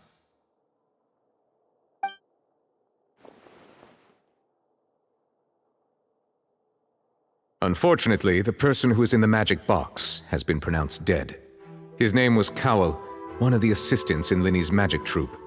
Apparently, the fireworks on stage ignited the ropes that were suspending the water tank, which then caused the tank to fall onto the stage. As of now, we are still not sure why we found Cowell in the box, rather than the guest from the audience. And after an initial search of the area, the guards have confirmed that the girl is nowhere to be found. It appears that this incident was not merely some mishap with the performance. And there are many indications that it is connected with the case of the serial disappearances of young women. The serial disappearances case? That's the case that Charlotte mentioned before!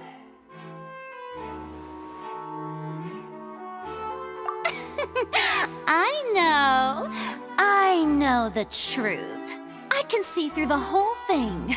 Really, using such a shallow and obvious mystery as his finale. To Did he really underestimate us that badly? I say that our powerful magician, Mr. Linny, is now the prime suspect for the serial disappearances case. Huh? Why me? This whole thing was an accident. Oh, this all occurred during your magic show, did it not? The missing girl disappeared after being chosen, did she not? The deceased is one of your assistants, is he not? Now that I think about it, that whole speech about magicians making things disappear was nothing more than a provocation, a bald-faced challenge. That can't be right! How can Linny do this? He was in the box on the stage the entire time! We can even hear his voice! Besides, before the show, he told us that he would like to catch the criminal behind the disappearances! He couldn't possibly mean catching himself! Save discussion for a later time, please. Lady Farina, may I assume that your comments just now constitute an accusation against Mr. Linny and his associates, and that you are pressing charges? I just think that I think it might be a little early to talk about formally pressing charges. But what Lady Farina said just now makes perfect sense. Looks like she's gonna personally deliver justice. A kidnapping and murder carried out under the cover of a magic show. Lady Farina said it all. I mean, of course, my dear people. But what excites me even more than the obvious truth before our eyes is the opponent I'll be facing. That's right. I mean you, Traveler. You'll support Linny, won't you? After all, he was the one who helped you the first time we met. Then there's no problem at all. You know, the Traveler and I already had a duel the first time we met. But with Linny's help, our little duel ended in a draw. But draws really are the most boring possible outcome. So, no more draws. Between the two of us, there must be a clear winner and loser. And what better place to hold such a riveting showdown and decide the true victor than here, on the grandest of stages, the Opera Epiclese. Huh? It wasn't a draw. She obviously lost last time. I understand. Charges have now been pressed, and as such, a trial is in order. Well, Traveler, seems Lady Farina has set you in her sights. But putting her dramatic rhetoric aside for a moment, I would like to ask you, are you willing to act as Mr. Linny's attorney and defend him in this case? Very well. The trial will be held a day from now in the Opera House. Both sides may investigate the scene to build their cases and search for the truth. Linny and his troupe are all potential suspects and shall remain within the Opera House. The audience may begin to leave in an orderly fashion once they have been cleared by the guards. A day isn't that long. Let's see what kind of case this big-shot Outlander can build in such a short amount of time. I'm really quite looking forward to hearing it.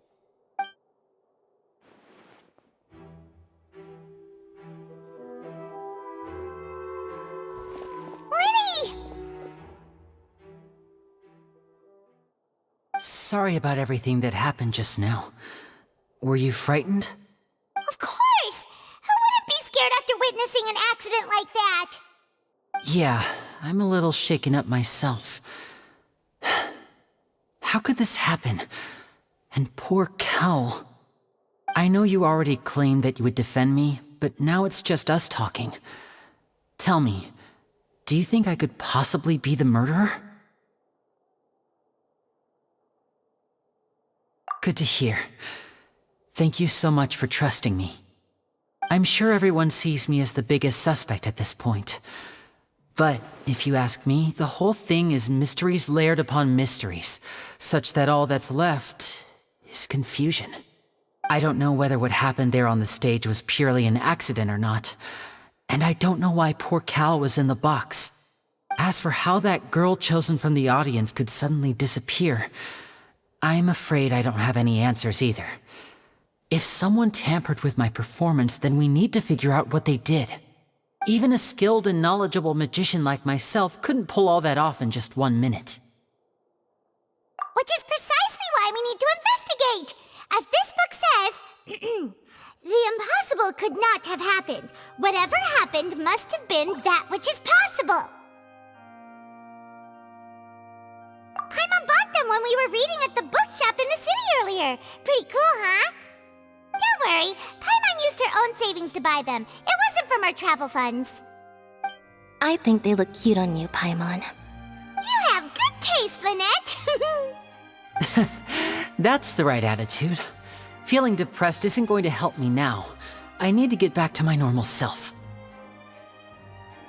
But with the guards watching our every move, it's going to be especially difficult for Lynette and I to prove our own innocence. Good thing you agreed to be our attorneys. Thanks for that. We'll be counting on you. Yes, thank you so much. Yeah, just leave it to us. Oh, since we're going to start investigating, Paimon has a question first. Where did Lynette go during the performance? Ah, well, I'm afraid that would involve some of our essential trade secrets as magicians. The secrets behind our magic are past saving, Linny. I suppose you're right. The truth behind our tricks is going to be important evidence that will be weighted during the trial. 'Tis truly a pity. As a magician, our magic show is a work of art. We've poured countless hours and spared no effort in perfecting it. But if revealing our secrets will help you uncover the truth behind what happened, then it will be well worth it. We should go somewhere else if we're going to discuss our magic tricks. We'll go speak with the guards, and in the meantime, you can go investigate the stage and the seating areas. Alright, let's go have a look while the investigation teams are still here. Detective Paimon is on the case!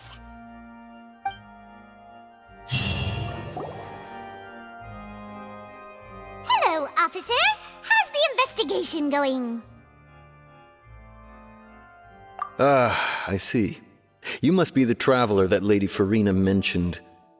Listen, I'll be perfectly honest with you. I'd avoid getting mixed up in this whirlpool of a mess if I were you. Huh? What do you mean? Come with me and you'll see. The deceased is one of Linny's assistants named Cal. Even though he hadn't joined the troupe long, he was hardworking and everyone generally liked him. The assistants are usually in charge of setting up and inspecting the props, as well as assisting with the show and keeping the crowd engaged. As you probably saw when you were in the audience, the water tank suddenly fell and smashed the box with Cowl inside it. This is the real mystery. We've already searched the scene and were unable to find any traces of the girl. However, if you look carefully, the box was positioned directly under the water tank. The ropes holding the tank were then burned by the pyrotechnics on stage, causing them to snap. All these factors lining up so perfectly makes it hard to see this as a mere accident. If anything, the more logical explanation is that the whole incident was intentionally planned, and Linny is the most likely person to have access to all these areas. But he doesn't have a motive! Are you both good friends of his? Well, you can't say we're good friends, but we've known each other for a little while. So in just a short time, he was not only able to win your trust, but even convince you to act as his attorneys. I know there's no such thing as magic. The real trick of a magician is holding the audience in the palm of their hand. I've seen a lot of cases, and I can tell you that people are the least reliable kind of evidence. Sorry, I tend to be pretty straightforward. Just know that I'm warning you for your own good. Anyway, you may investigate the scene of the crime yourselves if you're curious. Who knows, maybe you'll be able to come up with some new evidence.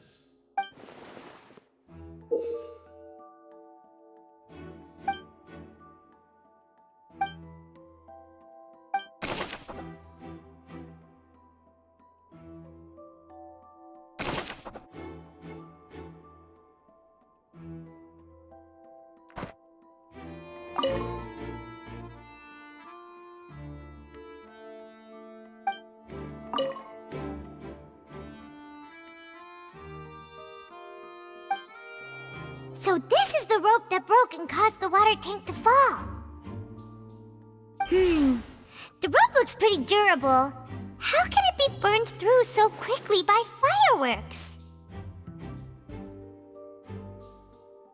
Why are you suddenly so serious, Traveler?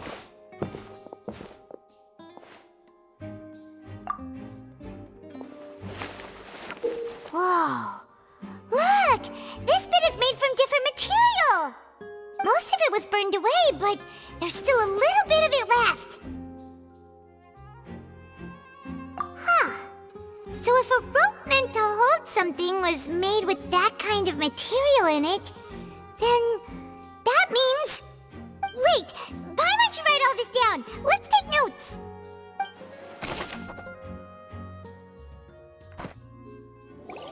Hello there! What are you investigating? Oh, this location has also been cordoned off because the Magic Troop members are currently considered prime suspects. The investigation team is still collecting evidence. The seats were all booked in advance, so we were able to deduce the missing woman's identity by checking the guest list. Sure, it's not like this is confidential information.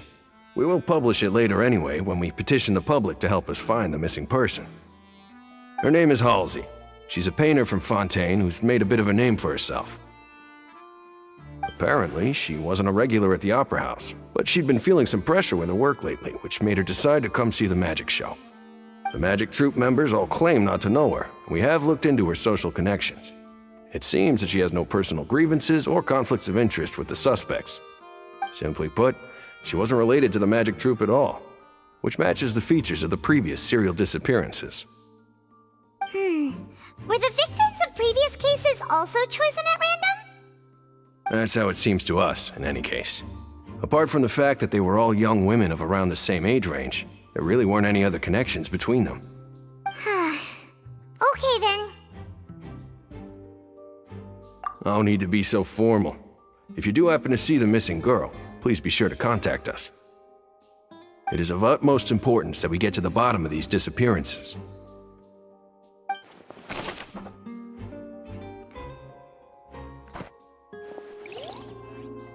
The investigation team has some new findings. Turns out there's an issue with the random number selector after all.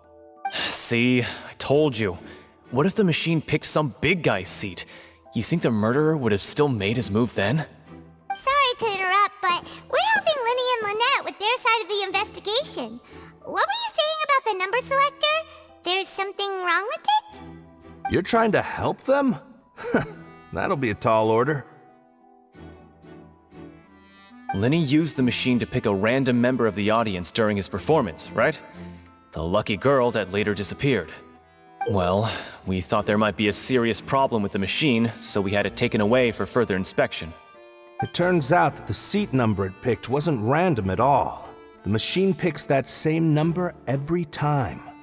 I'm sure you already know that you have to make a reservation in advance to get a seat, regardless of whether it's a trial or some performance. In other words, Linny knew who would be sitting where from the very beginning. That much checks out. Linny reserved our seats for us too. Bet you see why I was saying it'd be tough to make a case for Linny.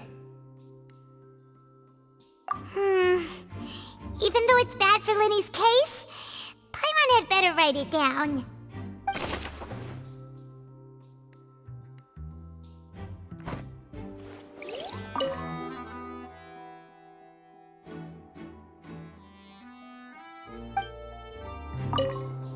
Linny's still talking to the guards.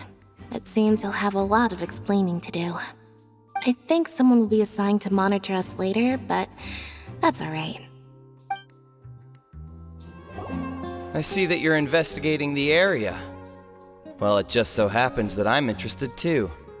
If you find any new and interesting leads, be sure to share them with me, alright? We don't have too many thoughts yet. Then why don't I tell you my hypothesis first? The way I see it. And I'll start it with that loud thud. The thud? Oh, you mean the sound that happened during the countdown? Yes, exactly. It wasn't terribly loud, but I suspect that most people heard it. It's just that everyone was awaiting the results of Linny's trick with bated breath, so no one paid it much mind. But now that the incident has happened, the thud has become an important clue.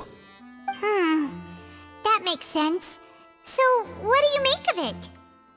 I'm of the opinion that it may have been the sound of Linny's accomplice. Lynette, perhaps. Jumping atop the water tank, or something like that. And when the pyrotechnics went off, she cut the rope, sending the water tank crashing down. But wasn't the noise we heard too loud for that? Perhaps the balance wasn't right, leading to a particularly rough landing.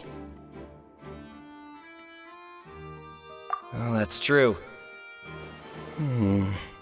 I suppose I must reconsider.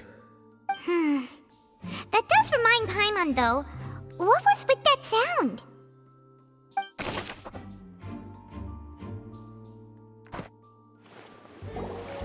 Hey, you! Yes, both of you! Over here! I've been keeping an eye on you for a while now. Huh?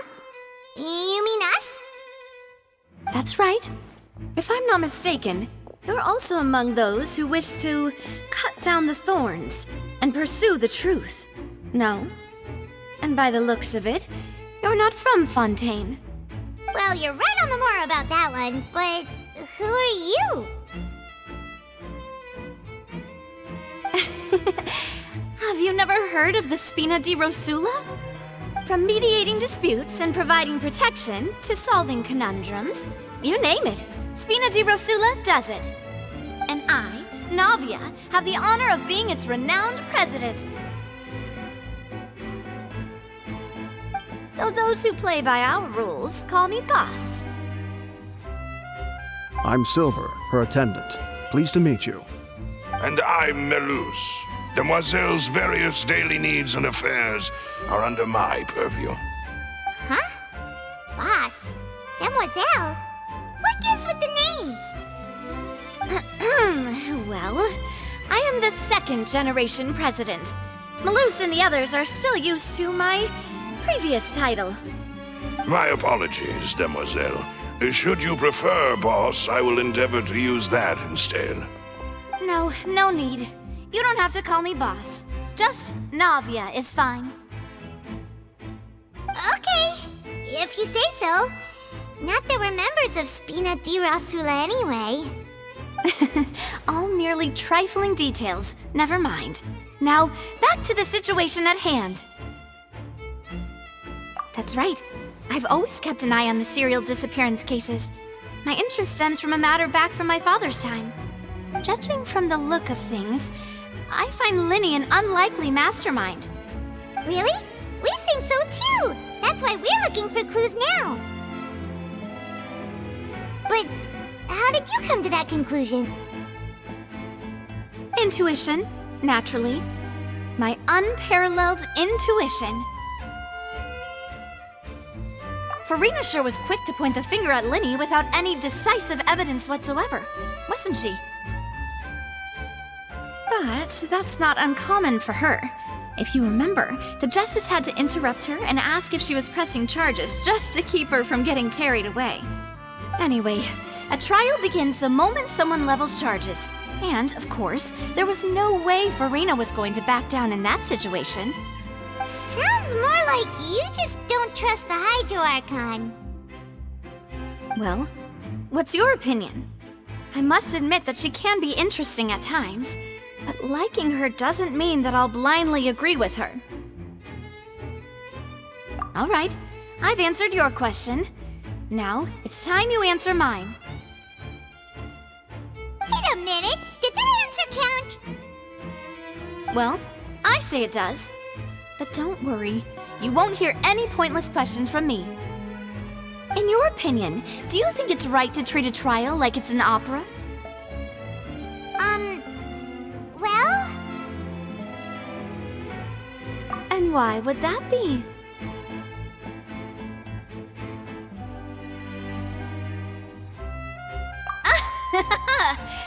See, Silver and Malus? I told you they'd be different. Most astute of you, demoiselle. I too think that the Traveler's response was most excellent. No matter how wonderful the script or how fervent the audience's expectations may be, the trials that go on stage here must be based in fact. And if that can be done, boss, then... All right, that's quite enough, Malus. Anyway, I like your answer. You passed with flying colors. Now, I need to make some preparations, following which our joint investigation shall commence. You two shall be my assistants. Wait! Since when did we become assistants? Oh, well, I can be the assistant, sure. Or your companion, if you like. I'm really not that fussy. That's more like it. Far be it from me to brag, but I believe that Demoiselle's intuition will be instrumental in uncovering the truth. You wish to save a friend from false accusations, and we wish to unravel the disappearances. In this sense, our goals are aligned. You have a point. You're quite the talker, aren't you, mister? And what about you over there? What do you think? You seem like you've got something on your mind. I have nothing to add. Oh, alrighty then. We'll be making some preparations first. Just be sure to let us know if they start revealing Lenny's tricks. Thanks! Speaking of that, I think magic shows would be very popular in Poisson. I can see that. Maybe I should try to learn some magic. If I could make things disappear, cleaning my room would be a cinch. You need not worry about such things, demoiselle. That falls under my duties. Oh, right. Sorry, but no one can freely enter or exit the Opera House at the moment. If you wish to leave, you must register your identity with us first. No, we're not leaving. We're representing Linny and Lynette as attorneys, so we're investigating the case. Were you always guarding this entrance? Yes, after the Chief Justice gave the order, everyone coming in or out must undergo a strict inspection. So, the missing girl couldn't have left from here, at least, not from that point on. I doubt there was much opportunity then, either. How can you be so sure, Well, because I was in charge of security near the entrance at that time. I couldn't see Linny's performance from here, which was quite a shame. Just my luck. But still, I did not abandon my post, and I stayed put no matter how loud the applause was. If someone had so much as even approached the door, I would have noticed it, let alone if they had tried to leave. We Melazines are good at that sort of thing, you know. So, it's safe to say the girl couldn't have left through here. Alright, thank you for your help. This will be useful info.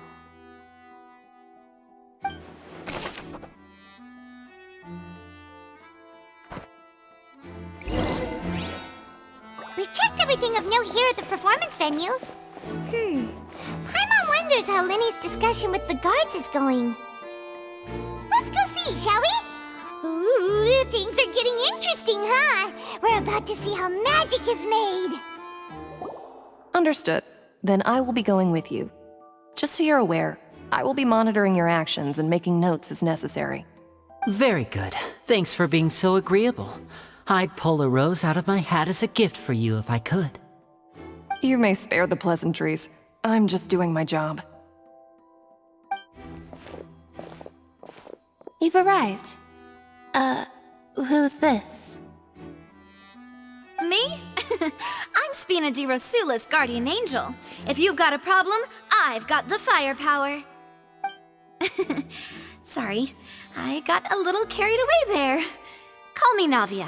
I'm a partner of theirs, and will be helping investigate this whole situation. And these are my companions. Would you mind if they join as well? Fine by me. Oh, new helpers? I would be most grateful. Well, let's just say we're tagging along. It's not every day you get to see the secrets behind magic performed on such a large scale. I appreciate your kind interest. Come with me. We'll be heading below stage. Huh? Below stage? Yes, a world of secrets is hidden beneath this magic box, prepared specifically for this switcheroo trick. But before I reveal everything, you should have a look first. Notice anything strange here?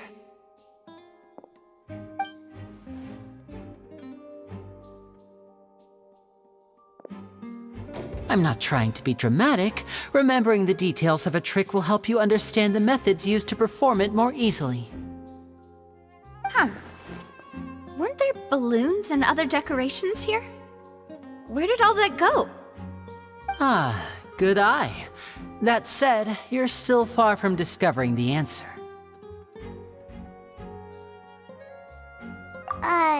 The back? You mean the inside of the door? What's different about it? Paimon didn't notice anything. Very good indeed. I thought you might not be able to catch that, given that you were sitting in the first row. The back of this door was patterned. Those patterns are now gone, replaced by a smooth wooden board. So, if you put 2 and 2 together, what do you get? Exactly. All right, let's go. I'll tell you how it works as we head down.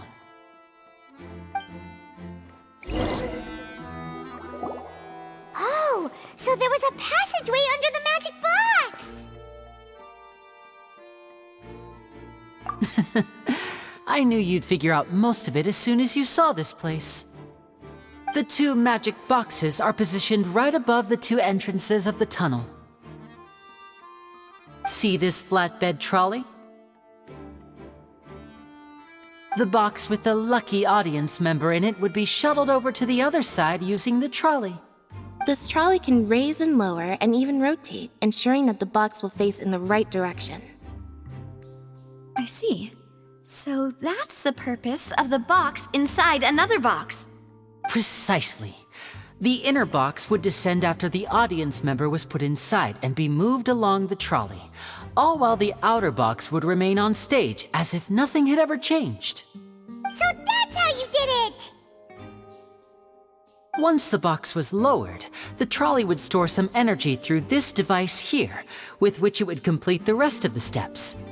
The audience member would only be able to feel some slight movements in the dark, and by the time she walked out, she would already be back on stage. Right! You were talking that whole time, and you even came out for a moment near the end! Ah, yes. A phonograph operated by Lynette was used to achieve that effect. My assistant and I had already scripted our conversation beforehand. When the countdown began, I had already gone to the opposite box via a tunnel using that ladder. And what about Lynette? Where was she? I was in the mezzanine space in the back of the box. Oh, interesting! That's how we were able to coordinate Linny's lines with the assistant. And, by the way, I was the one who walked out of the box at the end. I mean, we are twins. All it takes is a change of clothes and no one can tell who's who. And that's my favorite part of this trick. Only Lynette and I can perform it. So that's how it all worked! Wow, every detail you revealed was more amazing than the last! Lynette would briefly walk out of the box and then go back in, jumping into the tunnel and escaping before the box on the trolley could finish ascending. And then I walk out of the other box in the audience area, and the trick would be complete. The operative word here being would. But as you saw, Cal was in the box, not our audience member. She, on the other hand, mysteriously vanished. We really don't know how that happened.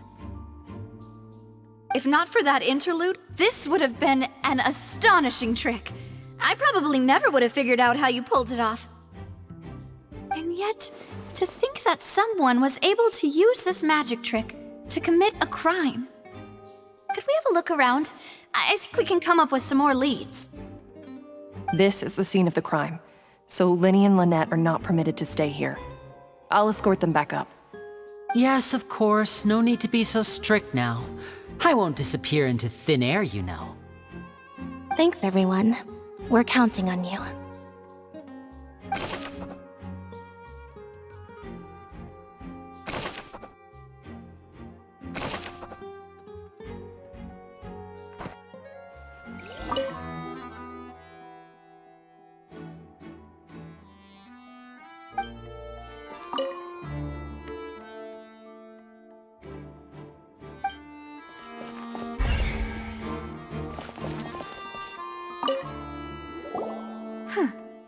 What's this? Looks like a hook tied to the end of a rope. Huh? There's all kinds of odds and ends here. Perhaps it was a prop for a different trick. But why would it have been left here? Whatever it is, let's make a note of it first.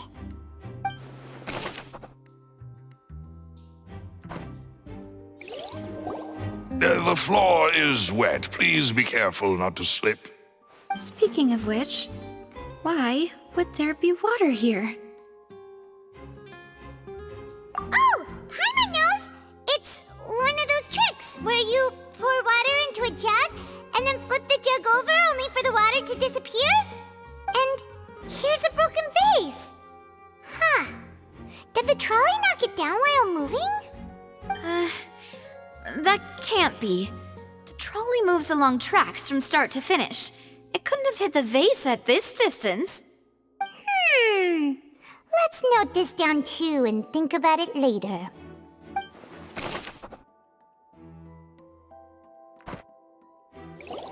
Oh, these are the clothes that the lady chosen from the audience was wearing, right? Her clothes are here, but she's nowhere to be found. Right. And do you really need to do that if you're kidnapping them? Ugh, this is so confusing. Paimon doesn't want to be a detective anymore.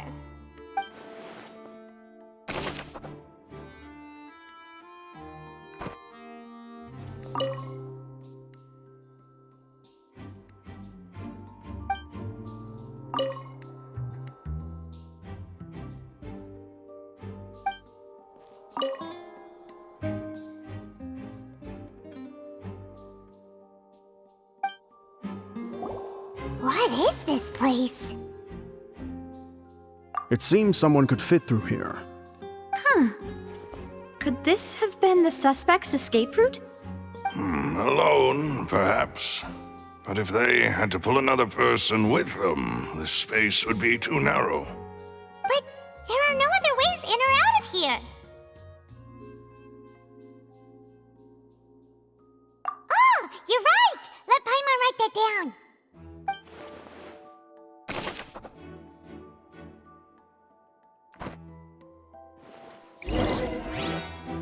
Seems we're just about done investigating down here. Yes, let's head back up. Well, we've ascertained the state of the crime scene. Let's find a place to sort out our findings once Malus returns. Seems to me that there are several things that don't add up here. Apologies for the wait, demoiselle. So, what did the guards say? Did the criminal escape through the vent? They believe the odds of that are very low, since the vent leads to the Opera House's basement. The guards have checked the area carefully. No one left through the basement during the performance or after the incident, and no one was found hiding there.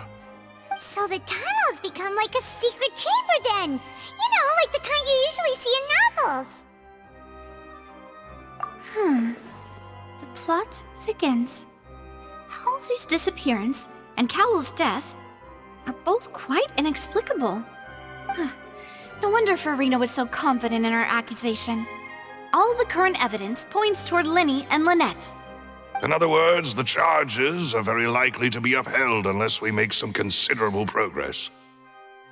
Charges and then trial. So if the charges are upheld, they'll announce a sentence? That's right. This is how a trial goes in the Opera House. During the proceedings, the Chief Justice and the Oratrice will hear statements from both sides. That's right. This is how indemnitium is produced. The statements from both sides, the defenses from attorneys, witness testimonies, and even the audience's emotions will all be projected on the Oratrice. To put it simply, it's as if the Oratrice has its own will, and is a judge in its own right. This also precludes any kind of favoritism on the part of the Chief Justice. And not that this has ever happened anyway. Once both sides have finished speaking, the Chief Justice will make his final decision. This, too, will be used by the Oratrice as a reference. Then, finally, the Oratrice will be consulted by officials. The result it returns is the will of justice itself. Huh? So that machine is the one that actually decides? Paimon thought Neverlet called the shots. In practice, there is very little difference. Both have always come to the same judgment, which is why people have great faith in the Chief Justice. Ah, yes, the guards also asked me to convey that none of us will be allowed to leave this place before the trial. Huh? Why? Because we've chosen to act as the twins' proxies. That makes us persons related to the case. They're concerned that we might be colluding with outside parties, or that we might find outside help to disrupt the case.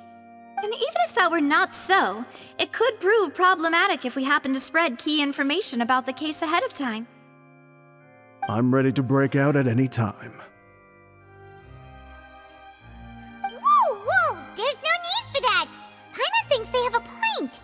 That said, are they providing food? Of course. I just hope you don't mind the lack of options. I'm afraid that catering to all tastes is not in the cards, nor is any guarantee of balanced nutrition. In that case, let's just sort out our findings together here. Pity. I was hoping to take you to try some of Fontaine's famous desserts, too. I mean, what better way to properly think through our findings than over some tea and sweets? Huh. Breaking out suddenly doesn't seem like such a bad idea after all. Just kidding! Paimon will still do her best, even if there are no snacks. What do you mean, no snacks? Of course we'll have snacks. If we cannot buy some, then we'll simply make some. Huh? Here? But how? Understood, Demoiselle. Everyone, please come with me.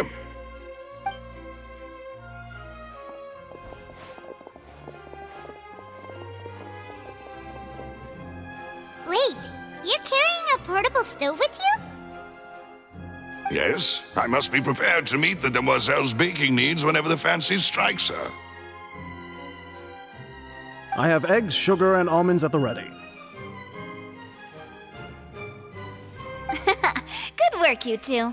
Then I'll get to it. Please sit tight for a moment. You'll get to taste my awesome snacks soon enough.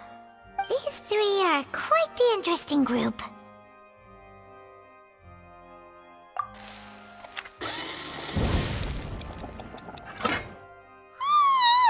And Paimon thought it smelled good while it was still in the oven!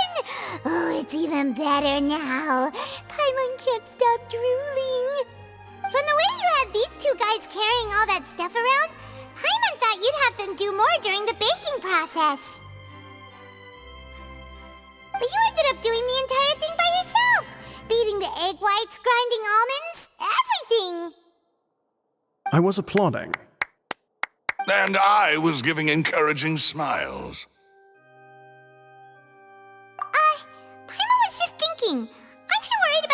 fancy dress dirty beating egg whites and baking like this? Well, I don't think it's carved in stone anywhere that fancy ladies can only read books, sip tea, ride horses, and play the piano. I just really enjoy making snacks. Don't underestimate beating egg whites, by the way. It's a real arm workout. You also need to beat them to just the right consistency, or your macarons will crack. Anyway, give these a try, fresh out of the oven. There's 3 for each of us. Only 3? Well, eating too many sweet treats might send all that sugar to your head.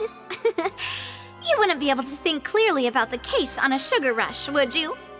Tea is ready to be served as well. This is Demoiselle's favorite, strong black tea with a floral fragrance that clears the mind and lifts the spirit. No need for concern. I'm merely doing as I should.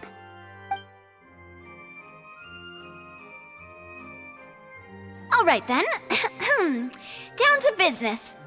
As Paimon mentioned previously, the tunnel seems to be something of a secret chamber.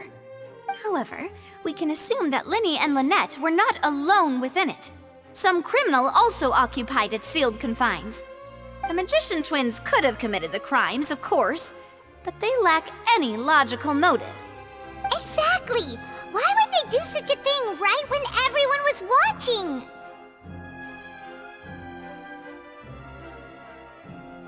The flower vase and the thud we heard during the performance could indicate some altercation between Halsey and the criminal in the tunnel, resulting in the shattering of the vase, the discarding of her clothes, and her abduction.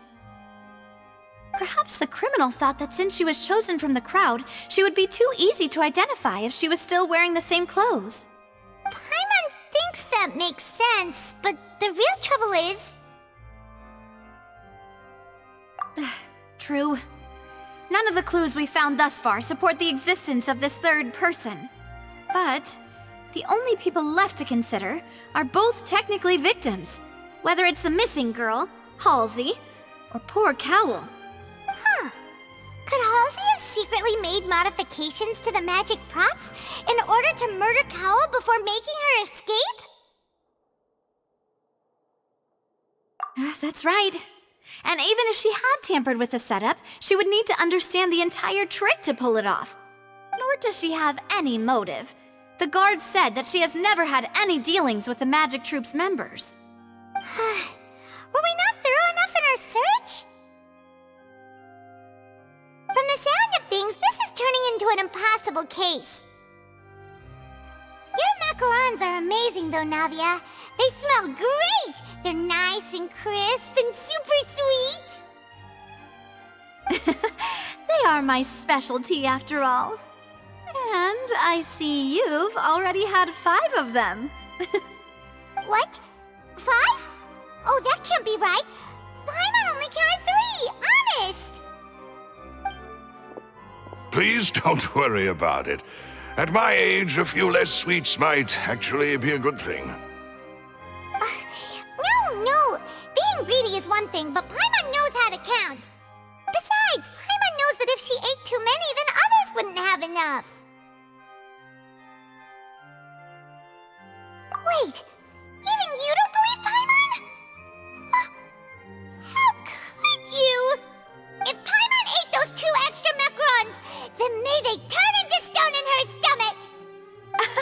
All right, we get it. Well, I suppose one of us might have gotten too engrossed in our chat and eaten them by mistake. No big deal. Lelouch, set up the stove again if you would. Huh? What are you doing?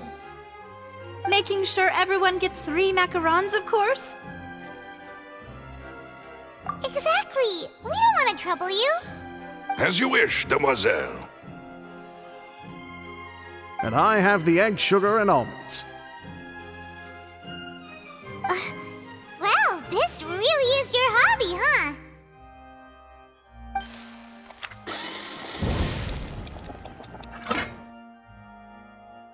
Well, that's it for snack time.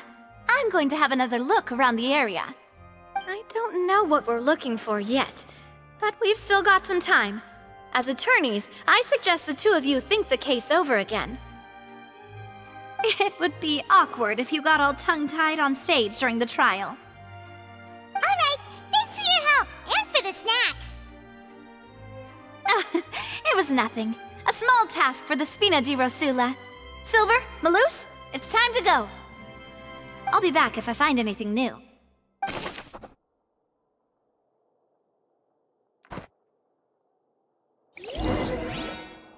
Alright, it's time to put our heads together. We've got to get our defense ready for the trial. Oh, it's probably gonna be a long and difficult case. There's no point in worrying about that now. We just need to prepare. Here, take Paimon's notes. They should help you review the situation. Whoever the murderer was, they must have made preparations well beforehand. This rope was obviously tampered with.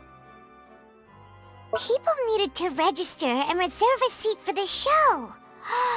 That, combined with this number selector, could allow you to pick a young lady instead of some old fogey. This is probably a prop, too. Oh, looks like it could hook onto a lot of things. Like the Traveler's fishing rod! This flower vase is probably a prop for the show. But it also could have been used in the crime.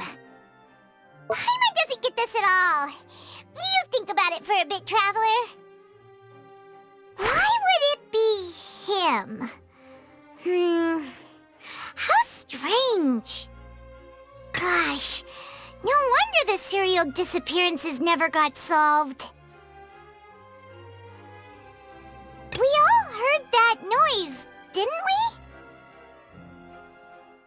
The performance would not have been visible from where the doors were guarded.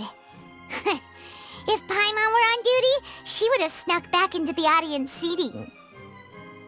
Well, there was no chance Paimon could have seen that the box had 2 layers. And that's why only the 2 of them can perform this trick. There was no third person. And Paimon didn't eat more than 3 macarons either. Digging a tunnel just for a magic trick? Whew, that must have been a lot of work. That size wouldn't have been a problem for Paimon.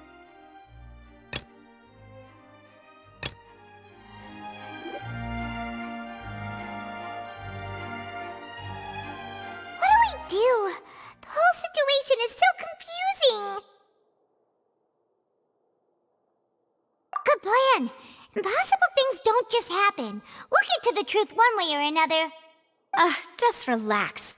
Even if everyone else suspects Lenny and Lynette, at least we will be supporting them from the stands. Besides, I doubt Farina understands any more about what happened than we do. Thanks, Navia. Well, we'll be going then. Best of luck to you.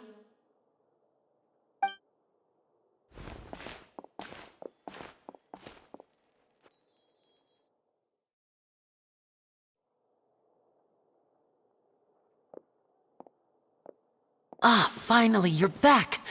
Well, how did your investigation go? To be honest, you might be disappointed. No. We're already very grateful that you were willing to help. Well now, don't you all look disappointed. Don't tell me that your investigation came up empty-handed. That was to be expected, of course. The guilty can never produce proof of their innocence. But don't let that stop you. I shall be terribly disappointed should you, my most anticipated foe, concede so easily. Since both parties are present, I declare that the trial regarding the magic show incident is now in session. Firstly, in order for the audience to understand the causes and results of the incident, could we please have Mr. Linney explain the trick? Yes, of course. I will explain while Lynette demonstrates on stage. All the necessary items have been prepared.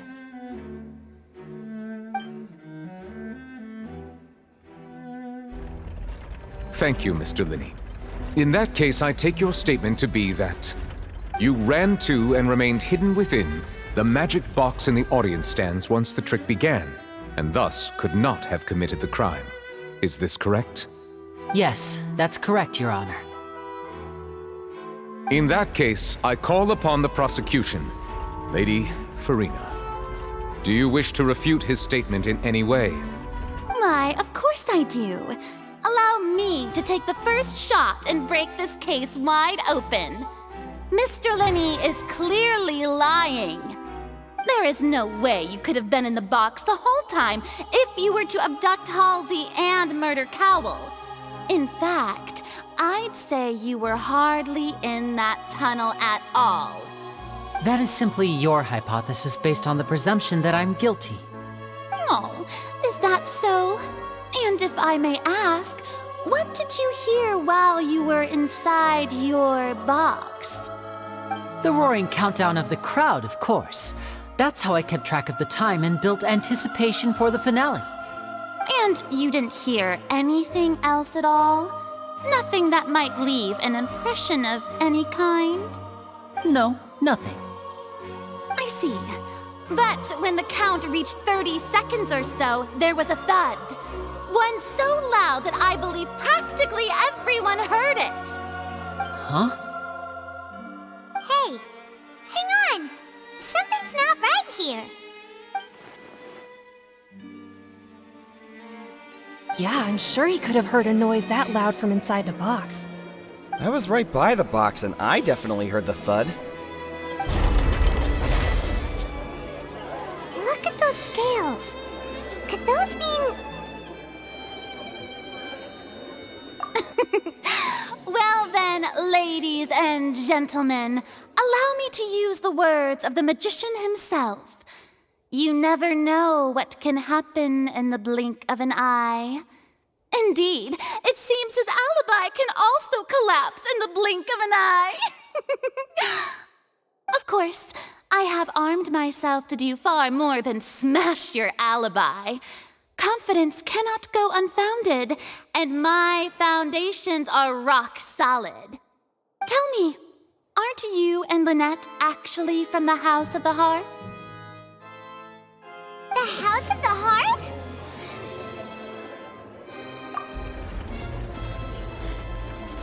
No wonder they did something like this.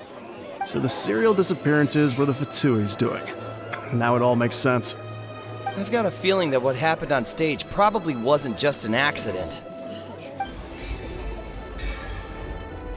That's irrelevant. Our identities have nothing to do with what happened. Indeed. Then perhaps you could tell us everything that happened during that 1 minute. Your first priority is to prove yourself innocent after all. I'm sure there is little that needs to be kept secret now. Unless your script already has holes in it. The Outlander is speechless. My, oh my, don't they look flabbergasted? Now comes the infighting and discord, I suppose. This was almost too easy. Good thing I made all those preparations. Seems the all-nighter I pulled last night is really paying off. Hey, Linny! Why didn't you tell us this before?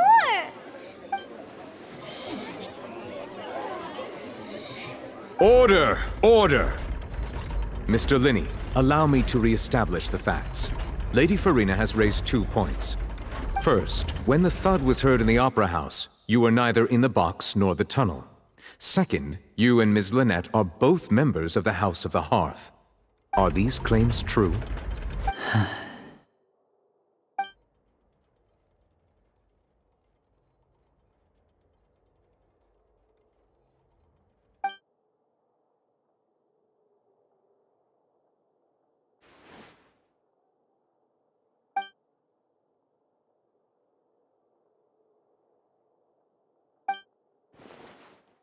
Please answer my question, Mr. Linney.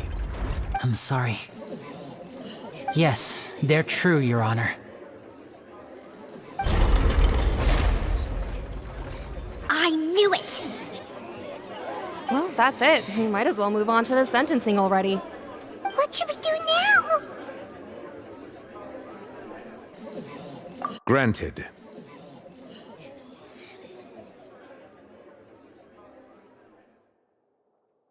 In that case, what is your request?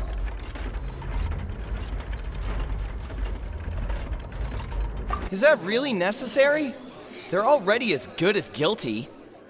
The defendant deceived their own attorneys. What is there left to discuss? Order! Order, I say! Your request is reasonable, and we shall adjourn. This trial will reconvene in 1 hour.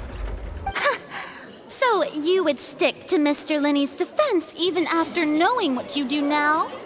You certainly have more professionalism than I thought. In that case, my dear audience, let's allow the joy of victory to steep for a little while longer.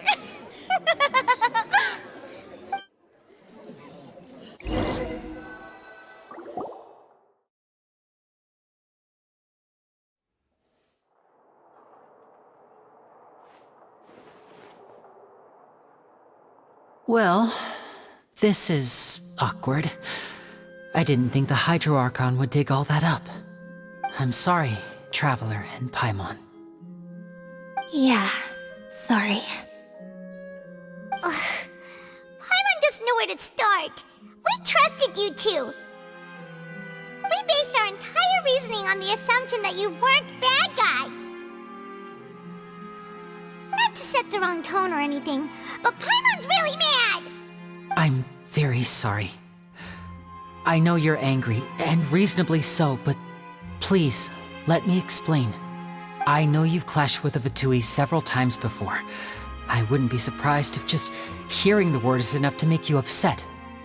But our organization is very, very large, and the Harbingers have very different personalities and goals. Right now, we want to save people. As many as we can. That's right. I'm sure we're on the same page when it comes to this nation and the disaster that its people might face. I knew if it weren't for our respective identities, we could become good friends. That's why I didn't wish to flat out lie to you, but chose to hide some details instead. The truth is very important, but being completely transparent about everything would see us spending more effort than we need to. Right. So, you be the judge. Heck, if I were you, I fear that I'd even struggle to trust me at this point. You met a Fatus who works as a magician, a trickster by trade. All by coincidence, too. But still, I'm asking you to trust me. I am no criminal. At least, not in this case. Sorry. Please forgive us. Well, you both say that, but...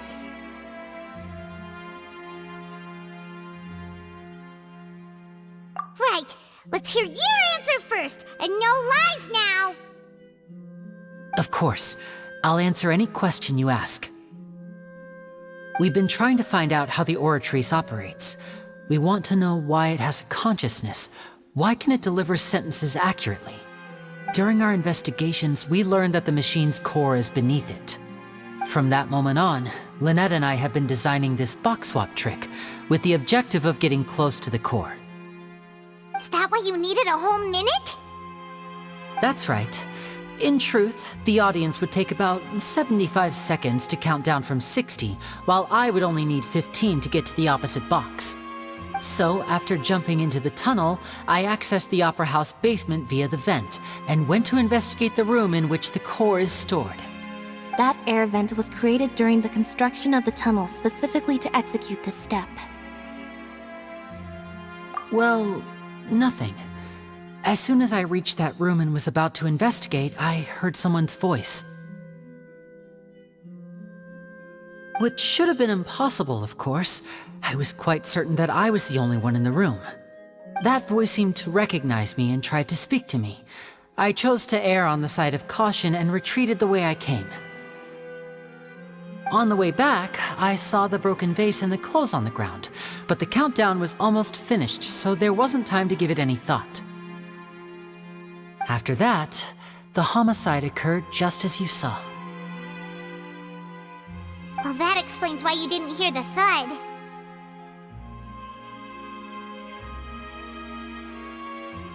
Because of that prophecy I told you about, of course. We must know all we can about this nation's secrets in order to deal with that prophesized crisis. That's the only way we can save everyone. So, there you have it. The whole truth. I swear, I didn't hide anything from you this time. It was never my wish to proceed under this cloud of mistrust either. But like I said earlier, you can be the judge. If you want to leave because you don't trust the Fatui, there's nothing I can do to stop you. Well, Traveler, you decide. Paimon will follow your lead however you choose.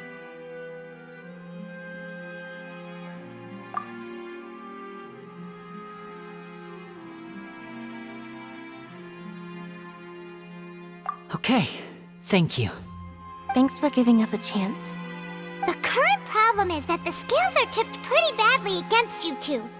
If we want to refute the Hydro Archon's accusations, we're gonna need a seriously watertight defense. Huh?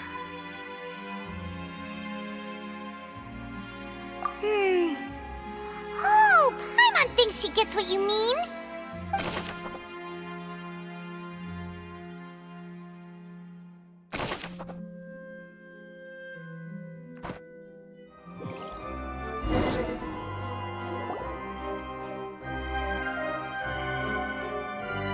Both parties have returned to their positions. Let us continue the trial. When last we left off, Mr. Linney acknowledged the new evidence presented by Lady Farina as fact. Therefore, Lady Farina may continue stating her reconstruction of the events. Ugh, that took long enough. Now then, if everyone would lend me their attention. At this stage, let's revisit that scene from Linney's perspective.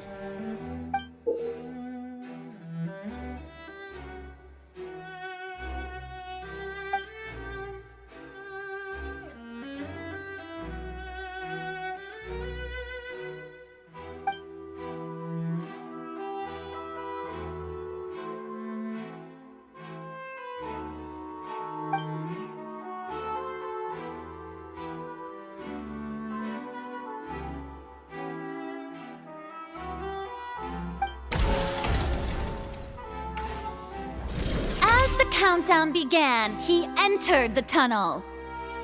When the flatbed trolley passed, he opened the box and got into an altercation with Halsey, which caused the loud thud.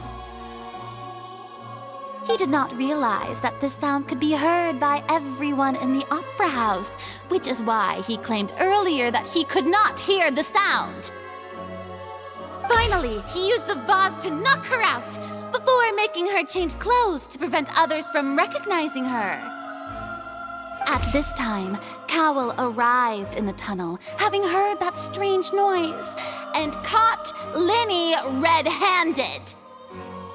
So Linney proceeded to knock him out too before stuffing him into that box. Afterward, Linney passed the unconscious Halsey to his accomplice through the magic box in the audience stands, before operating the devices such that Cowell's death would be ruled an accident. And there you have it. That's the truth behind what happened. Does the defendant's side have any objections to Lady Farina's description of the events? The key to refuting Lady Farina is the order of events. What Linney experienced and what he saw.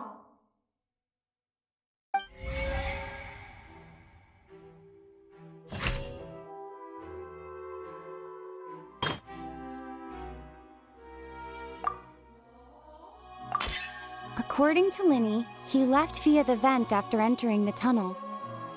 He couldn't have had that altercation with Halsey.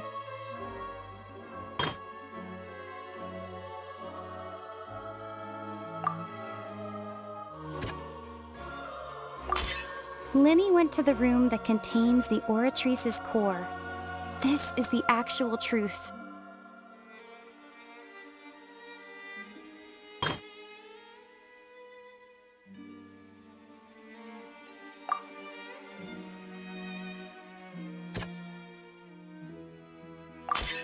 Lenny did not take part in the underground altercation. He only witnessed traces of the aftermath. Attention! Ace Detective Paimon has something to say! When the countdown started, Lenny did indeed go into the tunnel. But he immediately used a vent to access the Opera House basement, which is where the underground core of the Oratrice is stored. Once he reached that area, he heard a voice in what should have been an empty room. Since he felt something was amiss, he returned immediately. The crime scene had already developed by the time he reached the tunnel again, and in order to complete the magic trick, he did not remain there for any length of time. Finally, he reached the surface, and that was when the accident happened from his point of view. Therefore, he's innocent!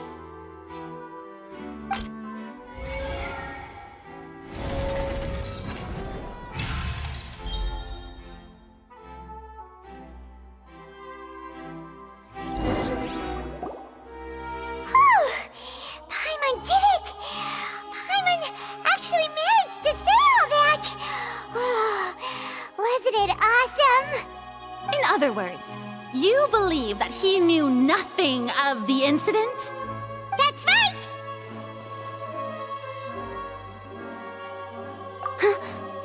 My reasoning?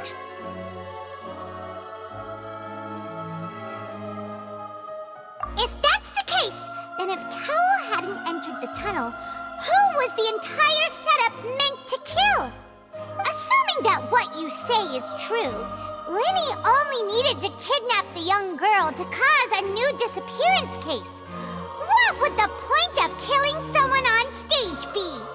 Oh, they have a point. That's right, you tell him! And that's why they're partners of mine. They've managed to turn things around. Oh, well, your denial is very strident, I'll give you that. But what proof do you have to back your claims? Of course I do. If he had been in the magic box the whole time, how could he have not heard that sound? Why do you ask? You're saying that he wasn't?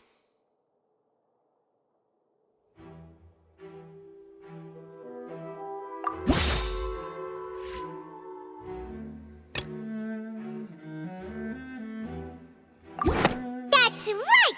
Lenny wasn't in the box or in the tunnel. That's why he didn't hear anything strange during the performance. This means that when the crime happened, Lenny had already entered the basement via the vent. The same clue you used to disprove his alibi has now become the best proof! How do you like that? Well played. To think you'd use such logic. Well then, if it wasn't Lenny who committed the crimes, then who was it?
The deceased's name is Cowell, Lenny's assistant. He would have been able to tamper with the equipment. Halsey is the missing person and an ordinary audience member. Or did she have her own scheme all along? Could there have been a third person involved? Is that really a possibility?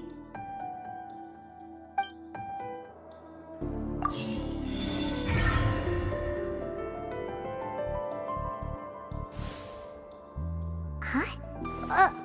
That can't be right. Are you serious?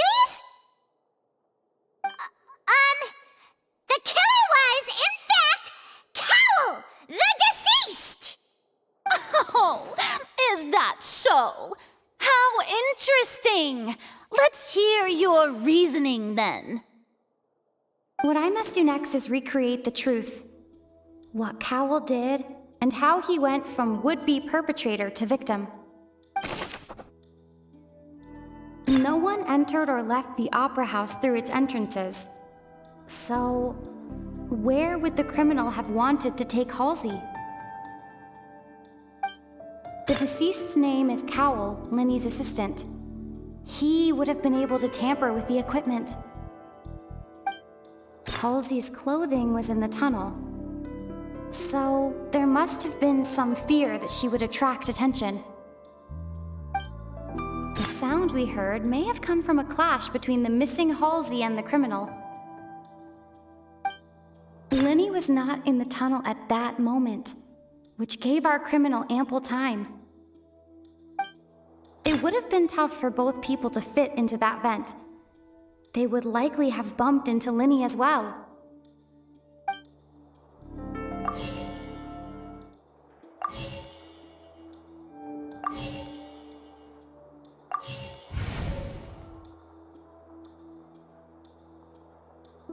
Halsey's clothing was in the tunnel. So, there must have been some fear that she would attract attention.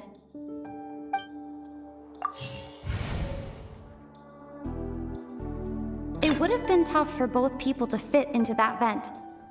They would likely have bumped into Linny as well.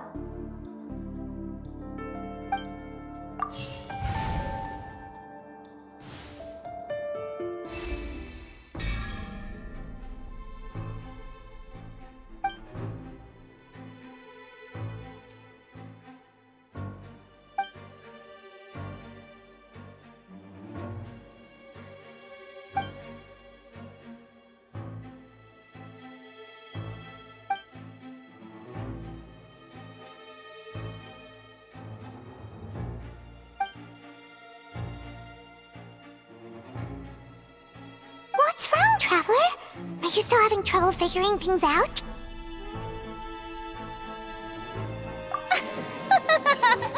I see how it is. So this was all just a bluff. And here I thought you had something to show for it. But it seems you're still far from the truth. Look, since we're at a dead end, why not consider a different track? Just like the trick as it transpired, the end result must have been utterly different from the magician's initial design.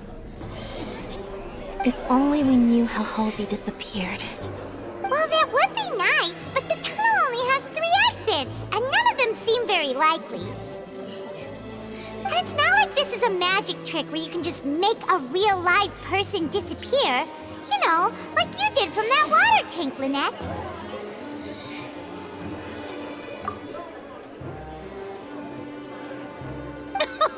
Excuse my interruption, dear opponents, but do you not see that the crowd is growing impatient? There is no greater sin in this opera house than an awkward delay in the performance.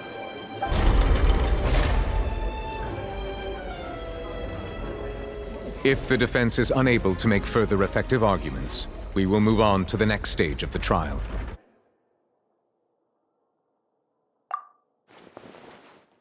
Linny was not in the tunnel at that moment, which gave our criminal ample time.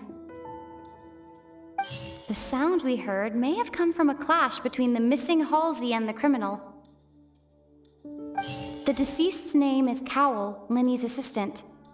He would have been able to tamper with the equipment.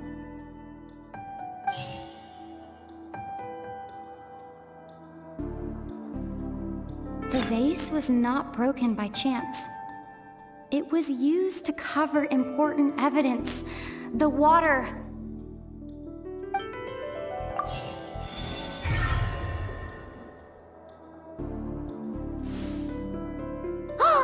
Paimon gets it! It all comes together if Halsey disappeared instead of being kidnapped. Lynette escaped from the water tank, vanishing gradually and leaving only clothes behind. If there's a similar method where a person could be transformed into water... Oh, just a moment, please. I do hope you know how preposterous you sound at the moment. How could a person ever be transformed into water? This is reality we're talking about here, not some magic trick.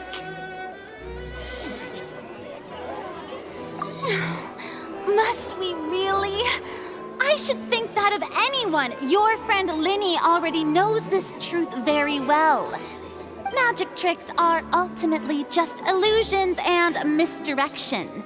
But Halsey's disappearance is very real. We're talking about two completely different things. Even so, I trust the Traveler's judgment. The truth must be out there somewhere. Perhaps some new line of reasoning may open if we try to gather all the focal points that don't make sense. Since Cal was the deceased, we haven't placed much attention on him. But given that we aren't making much progress with the case, it wouldn't hurt to have a look at his belongings, would it? People really do come up with all sorts of harebrained schemes when at the end of their rope. The way I see it, your suggestion that we broaden the scope of our investigation is nothing but a tactic for stalling the trial. Nevertheless, I believe that this is a reasonable request on the part of an attorney. Since the trial does indeed appear to be at an impasse, I believe that additional evidence may help us make more progress.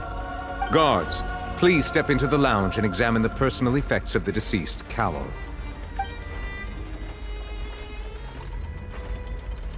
We are still examining the items, but we have already made critical progress that we feel must be shared with everyone post-haste. We discovered several test tubes of fluid within Cowell's baggage, each labeled separately. The notebook in his backpack claims that these fluids are water from the primordial sea. The primordial sea? The note's contents also indicate that Cowell belonged to an organization that sells illegal drugs and that he had an accomplice.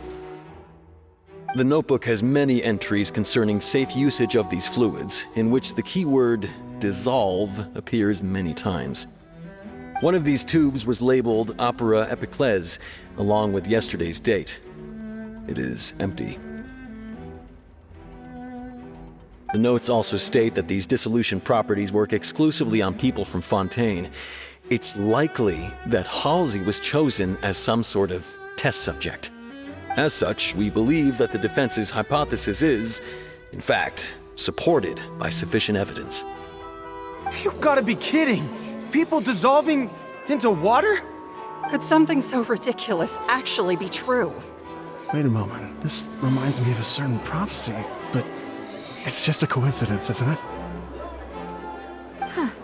If people can become water, does that mean that the water tank's real use was as a means to hide water stains? And if Cowell was targeting that girl... Wait just a minute. Could that mean... You two, with me, quick! Demoiselle, wait! What about your partners? Let's go. Just trust me. Order! Order! It is undeniable that further examination of the deceased's personal effects has yielded some surprising results, but we cannot yet verify the veracity of these clues. Still, let us assume that these clues are indeed authentic, albeit with the understanding that Ms. Halsey has yet to be found. Guards, please continue examining the items along these lines. Mr. Linney, it appears your hypothesis is supported by the evidence, so please continue speaking. Of course. Thank you, Your Honor. If we uphold this hypothesis, I believe that many of this case's seemingly unrelated clues can be connected together. Right! Like the metal hook! That one didn't evidence at all. Let's think about this. Cowell's methods must have something to do with that water from the primordial sea.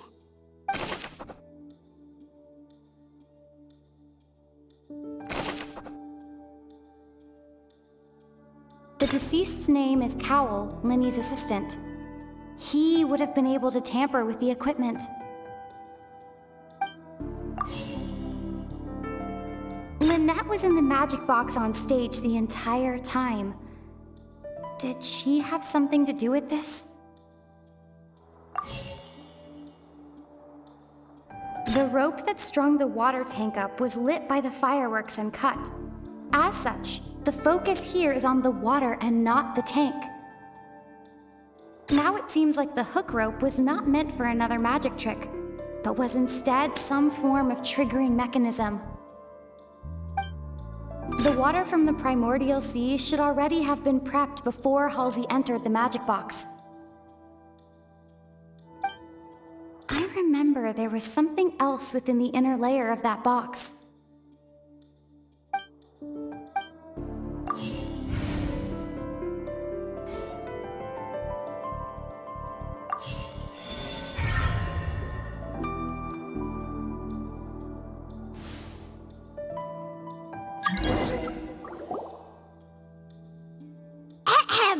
It's Ace Detective Paimon's time to shine again! In the original plan, Cowell would tamper with the water tank rope and the number selector securing his target. When the magic box containing Halsey was lowered, the metal hook would retract gradually and pierce the balloon at the top of the box. When the balloon attached to the box popped, the water from the primordial seed inside it would pour down and dissolve Halsey. Afterward, Cowell would enter the tunnel and break the flower vase to conceal the water inside the tunnel, with the remaining evidence being covered up by the water tank on stage. But he encountered something unexpected in the tunnel and wound up being fatally hit by the same water tank he meant to use to cover his tracks. Huh. That does make sense. That actually links together a lot of the more confusing pieces of evidence. Oh dear, what do I do? Even I think they sound convincing now. Have I falsely accused an innocent person? What a humiliation. Now, it seems like the only point of contention remaining is the exact circumstances that led to Cal's death. His notes mentioned he had an accomplice who could be related to the situation. On that note, the guards have just contacted me indicating that they uncovered new evidence. I shall now invite him on stage to share it with us. Thank you, Your Honor. We were just inspecting the luggage of the other people involved in this case. And we found an identical sample of the water from the primordial sea among Linny's personal effects. What? That can't be. Oh, I see. Well, how wonderfully comedic to have your own counterattack only to come back and wound you. Does this not clear all doubt? My dear citizens, my loyal audience, allow me to present my reasoning and bring this performance to a swift close. Linny did not need to take part in the dissolution of the young woman at all. Indeed, he did leave the scene via the vent. Having made modifications to the props beforehand, his accomplice Cowell then caused Halsey to vanish using the water from the primordial sea. But upon his return, in cruel avarice, Linny desired sole credit and prepared to do away with his partner in crime.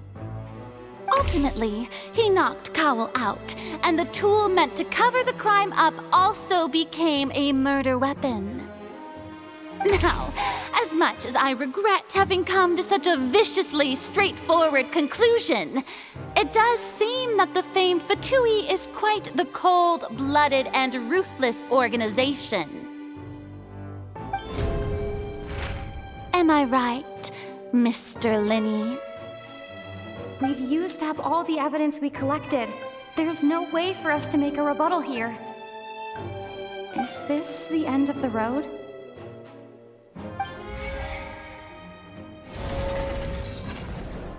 Oh no! Paimon can't think of anything either. It doesn't look like there's any way around this. Seems using the water as new evidence was too good a move. Why did this have to happen now? I think we've all seen enough now, and we have ample witnesses to my flawless reasoning.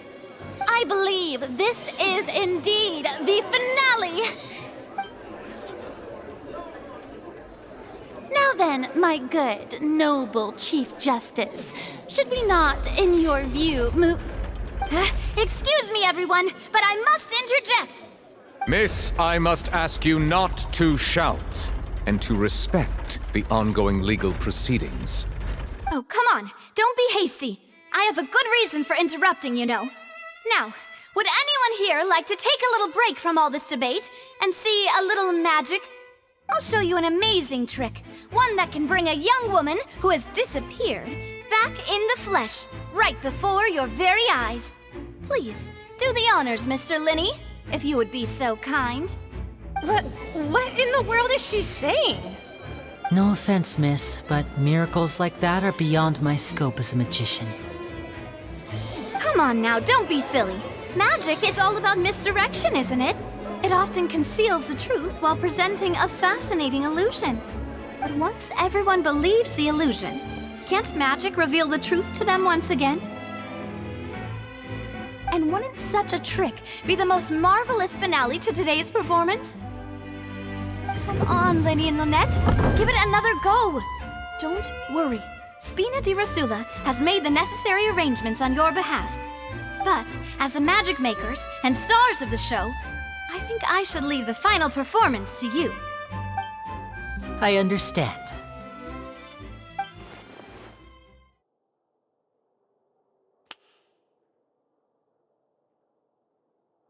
And voila!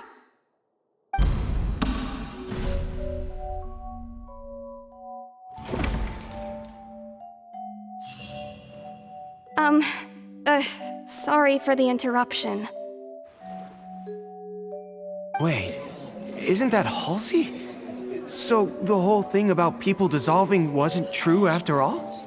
To be clear, I'm only here because this person told me that if I testified, the merit of doing so would lessen my sentence. I was hiding outside this room listening to the proceedings because I was afraid that I would be the one put on trial. I was just feeling happy that no one had noticed me, and then before I knew it, she caught me. That'll teach you to underestimate us three. Where should I begin? I'm sorry. I'm the one who killed Cowl. I admit it. What? Why? Firstly, my name isn't Halsey. It's Lillian, and I'm originally from Mondstadt. I heard that Linny's show was gonna be a real thriller, but I missed the chance to buy a ticket, so I stole one. That's how I make a living. I steal stuff here and there, and I'd never been caught before. But I was noticed at the harbor a few days ago, and I barely got away. Linny was the one who caught me in the act. Hey, no wonder you look familiar. So you were the thief! Liddy even mentioned that you were pretty skilled. Well, and I thought that would have been the end of it, but then the number selector chose me. He even mentioned the Fortress of Meripede. That's a prison, isn't it? So you can imagine how shocked I was. I thought he was on to me for sure. So I played along with the show while looking for an opening to flee, but then I got water poured on me for no reason, and then someone jumped into the tunnel to nab me. I wasn't going to take that lying down, so I knocked him out and stuffed him into the box. There was nowhere to run from there, though, so I had to change my clothes and hide in a box containing performance costumes. I slipped out after the first guard arrived at the scene and continued hiding inside the opera house. Can a person even hide in there? But I swear I didn't know that the water tank would fall down. Really, I swear it. Had I known that, I wouldn't have put him in the magic box. I may be a thief, but I'm no killer. Well, that makes everything pretty clear now, doesn't it? This time, we need to tell the entire story from Lillian's perspective.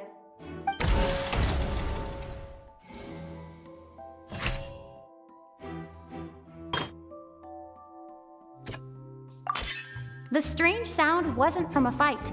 It was Lillian's attempt to break out when she was frightened.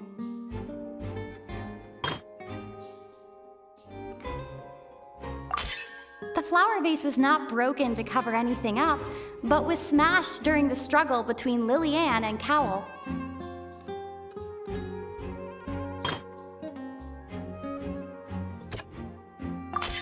Lillian was afraid that she would be recognized if she left, so she changed clothes and hid, biding her time.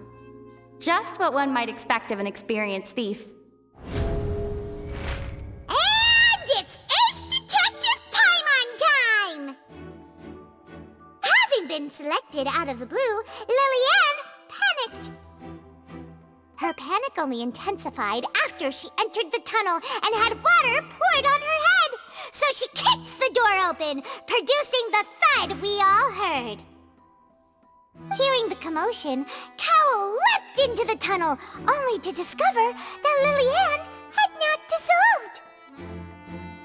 He did not know that Lillian was not from Fontaine, but was a thief who made her way in by stealing a ticket.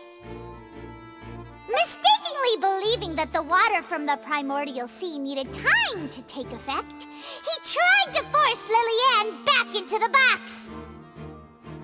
The two broke the flower vase during the struggle, but Lillian came out on top, knocking Cowell out and putting him in the box. With no way of escaping, she changed her clothes and hid in the costume trunk until the performance ended.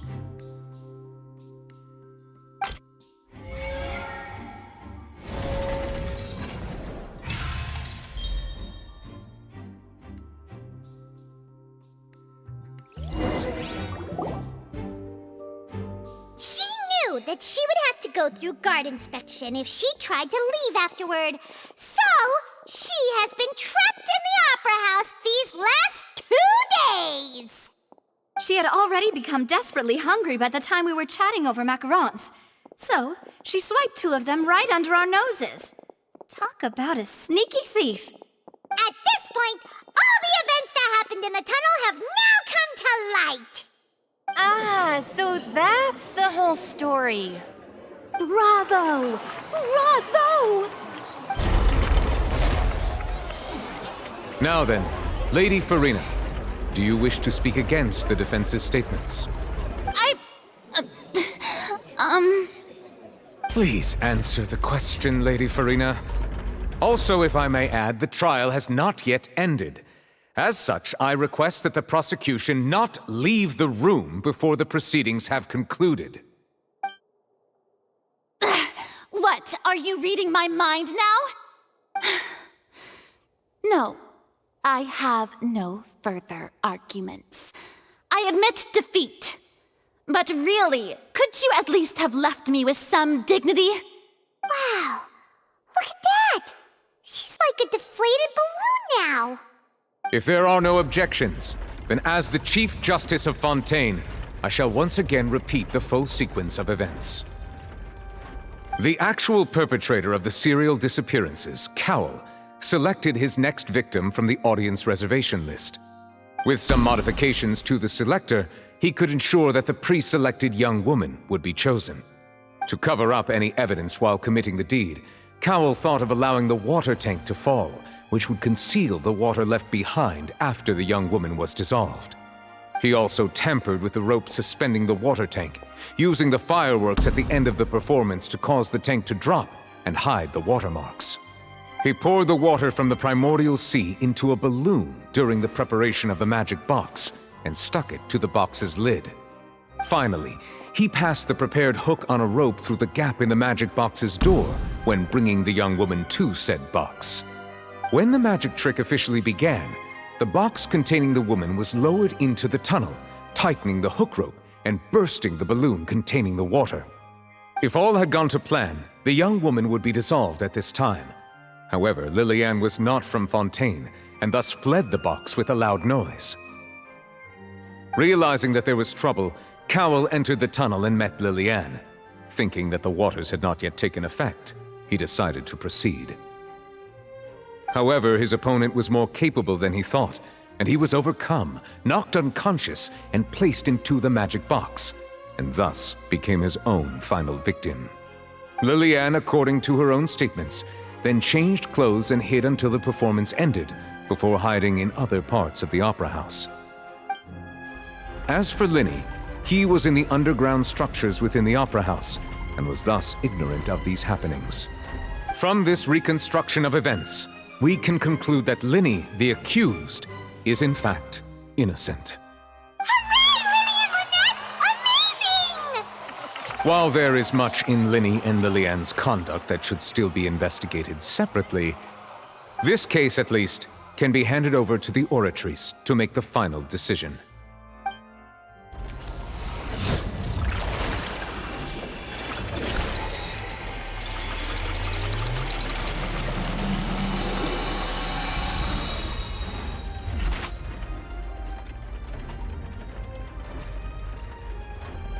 As such, Linny and Lynette are officially declared not guilty.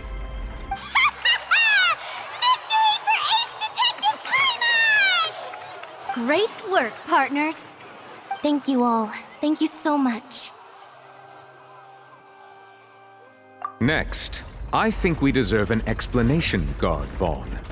How did you find the water from the primordial sea in Linny's baggage? Right! Your discovery caused me to make a serious mistake, you know. Or was that not a discovery, but false evidence that you dared to bring before this court? I suspect that the accomplice mentioned in Cowell's notes was not Linny, but you, yes?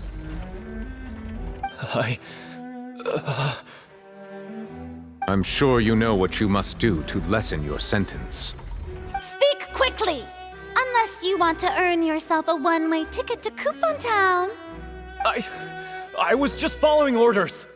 We were supposed to place blame for the serial disappearances onto Linny, and thus cause suspicion to fall on the Fatui. The higher-ups said this was the best opportunity to do so. And now that your plan has fallen through, and the secrets of the water have been revealed, you have become a liability to said higher-ups, yes? Therefore, you would be wise to tell everything you know, and seek the protection of the guards. Yes, I'll tell you everything I know. Our boss discovered that the water can cause people to dissolve. It can also be made into a potion, which when extremely diluted, can cause people to experience unforgettable exhilaration. We've been in this business for a while now, and have made decent mora off it. The disappearances were also the boss's idea. I mean, this is the boss we're talking about.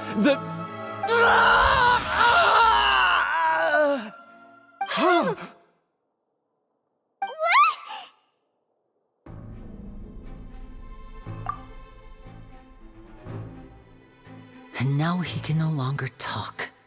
Such ruthlessness. I shouldn't have expected any less of them. An outrageous act. All present, please submit to inspection immediately.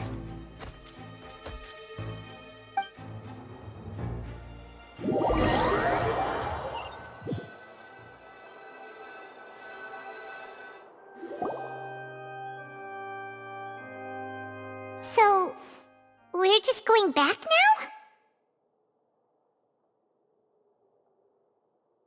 That's true, but...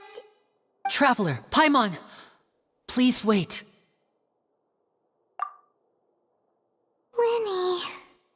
I know you may not want to speak to me right now. Maybe you don't even want to look at me. But still, let me thank you again for defending me to the end, even after you learned that I'm a member of the Fatui.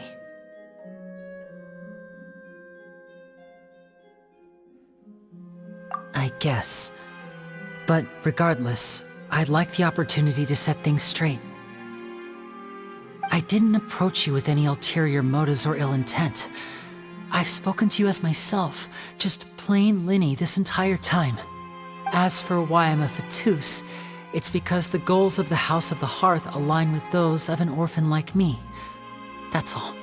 That was how Father, who you might know as the Knave, approached recruiting us back then too. The Knave? The one who controls the House of the Hearth? She's your father? That's right. And since we're here, I was wondering, would you mind hearing a story? It's about my past. Back when our parents first died, Lynette and I were left wandering the streets. To survive, I took to surreptitiously observing an older street performer who did magic. It took me several days to figure out how he pulled off his amazing tricks. I took my sister through several streets until we found a crowded corner, and we began to perform magic tricks there. To my surprise, we proved to be pretty popular, and we could at least stop worrying about where our next meal would come from for a time. But I didn't want my sister to remain a street rat together with me forever. Before long, an aristocrat came to me and claimed that he wished to take us in after watching my performances. So you went from orphans to nobility just like that? That was how we felt at first too. As if fate was on our side and we could say goodbye to those painful days. But I gradually discovered that while we were called foster children, he was really after my talent for magic tricks. He would constantly take me to all sorts of banquets to garner attention, which he would then use to expand his social circles. That doesn't seem too bad either. Better than roaming the streets at any rate. It took a while for me to realize just how dark his heart really was. After one particular performance at a banquet, I discovered that Lynette was not on the same return vehicle as me. I waited a long time after we returned home, but she did not come back. I went to that noble's bedroom and asked him about her whereabouts. The answer he gave me was, she caught the eye of the most eminent person at the banquet, so I sent her over as a gift. I mean, you'll be able to perform your magic regardless of who your assistant is, yes? Oh no. So he was gonna... But wouldn't Fontaine's laws deal with such people? As far as outsiders are concerned, this is a relationship akin to adoption or foster care, and they have their ways of escaping the eye of the law. I managed to ferret out the location of the mansion of that so-called eminent person and hurried through the night. But by the time I leaped over the walls, avoided the guards, and made my way in, all I saw was the moonlit ground covered in blood, and the knave standing there in the darkness. So, she'd already taken care of that guy. That's right. She had rescued my sister before she could come to any harm, and had even discovered several girls hidden in a basement, all of them orphans. Father, the knave, might have seen something in me, and so she made me an offer. The House of the Hearth welcomes you, for your interests align with ours. Here, none will ever betray you. Indeed, betrayal shall never be permitted here. I was hesitant to trust her. I had just been betrayed by nobles. But she was also quick to destroy the noble who had taken us in at first, giving us back our freedom. Oh, so that's how the two of you joined the House of the Hearth. She has her own plans.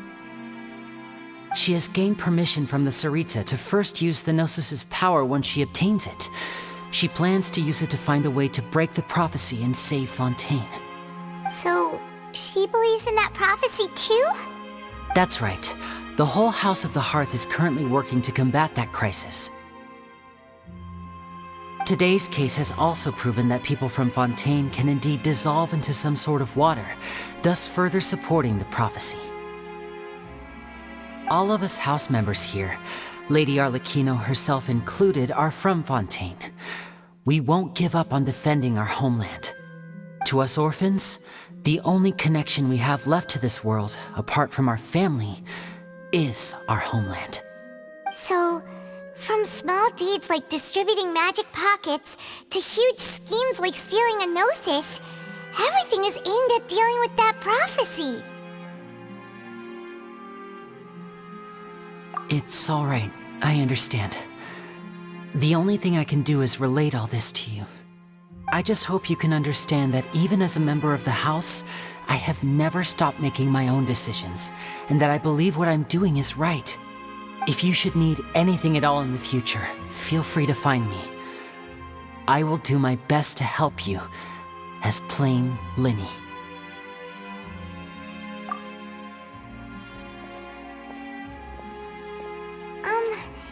Bye, Linny!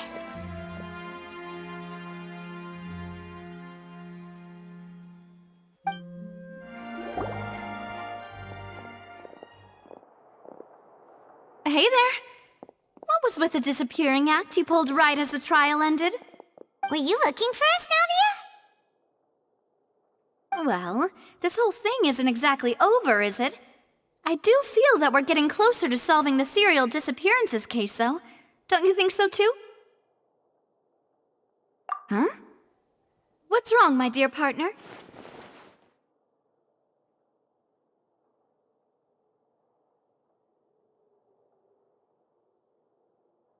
Besides, are you sure we're the ones who can crack a case that's been cold for decades now? And given that there's new evidence from the trial, there should be a trail of breadcrumbs for the Hydro Archon's people to follow now, right? Ah. I see. Well, I won't lie. I'm a little shocked to hear that from you. But I suppose you are just travelers who have only arrived in Fontaine after all. Sorry. I might have been too presumptuous. Don't say that, Navia. Ah, and we were having so much fun investigating with you, too. It was like having new waters flowing into a stagnant mire, causing new hope to spring forth, and the reflection in the murk to become clearer. Well, sorry about that. I'm a bit prone to nostalgia. Don't mind me. Wait, shall we have a farewell meal? You know, to commemorate our time as partners? Huh? Do we really need to get that formal? Well, guess you really did treat us as partners, huh? Well, I'd just like to have a proper ending to every important memory. That way there are no regrets later. Anyway, it would just be a meal, so it shouldn't take up too much of your time. You don't have to twist Paimon's arm. If Boss Navia's treating, count Paimon in! Oh, wonderful. In that case, why don't we return to the Court of Fontaine and head to the Hotel de Boer? I believe we'll make it just in time for dinner. All right then, let's have our farewell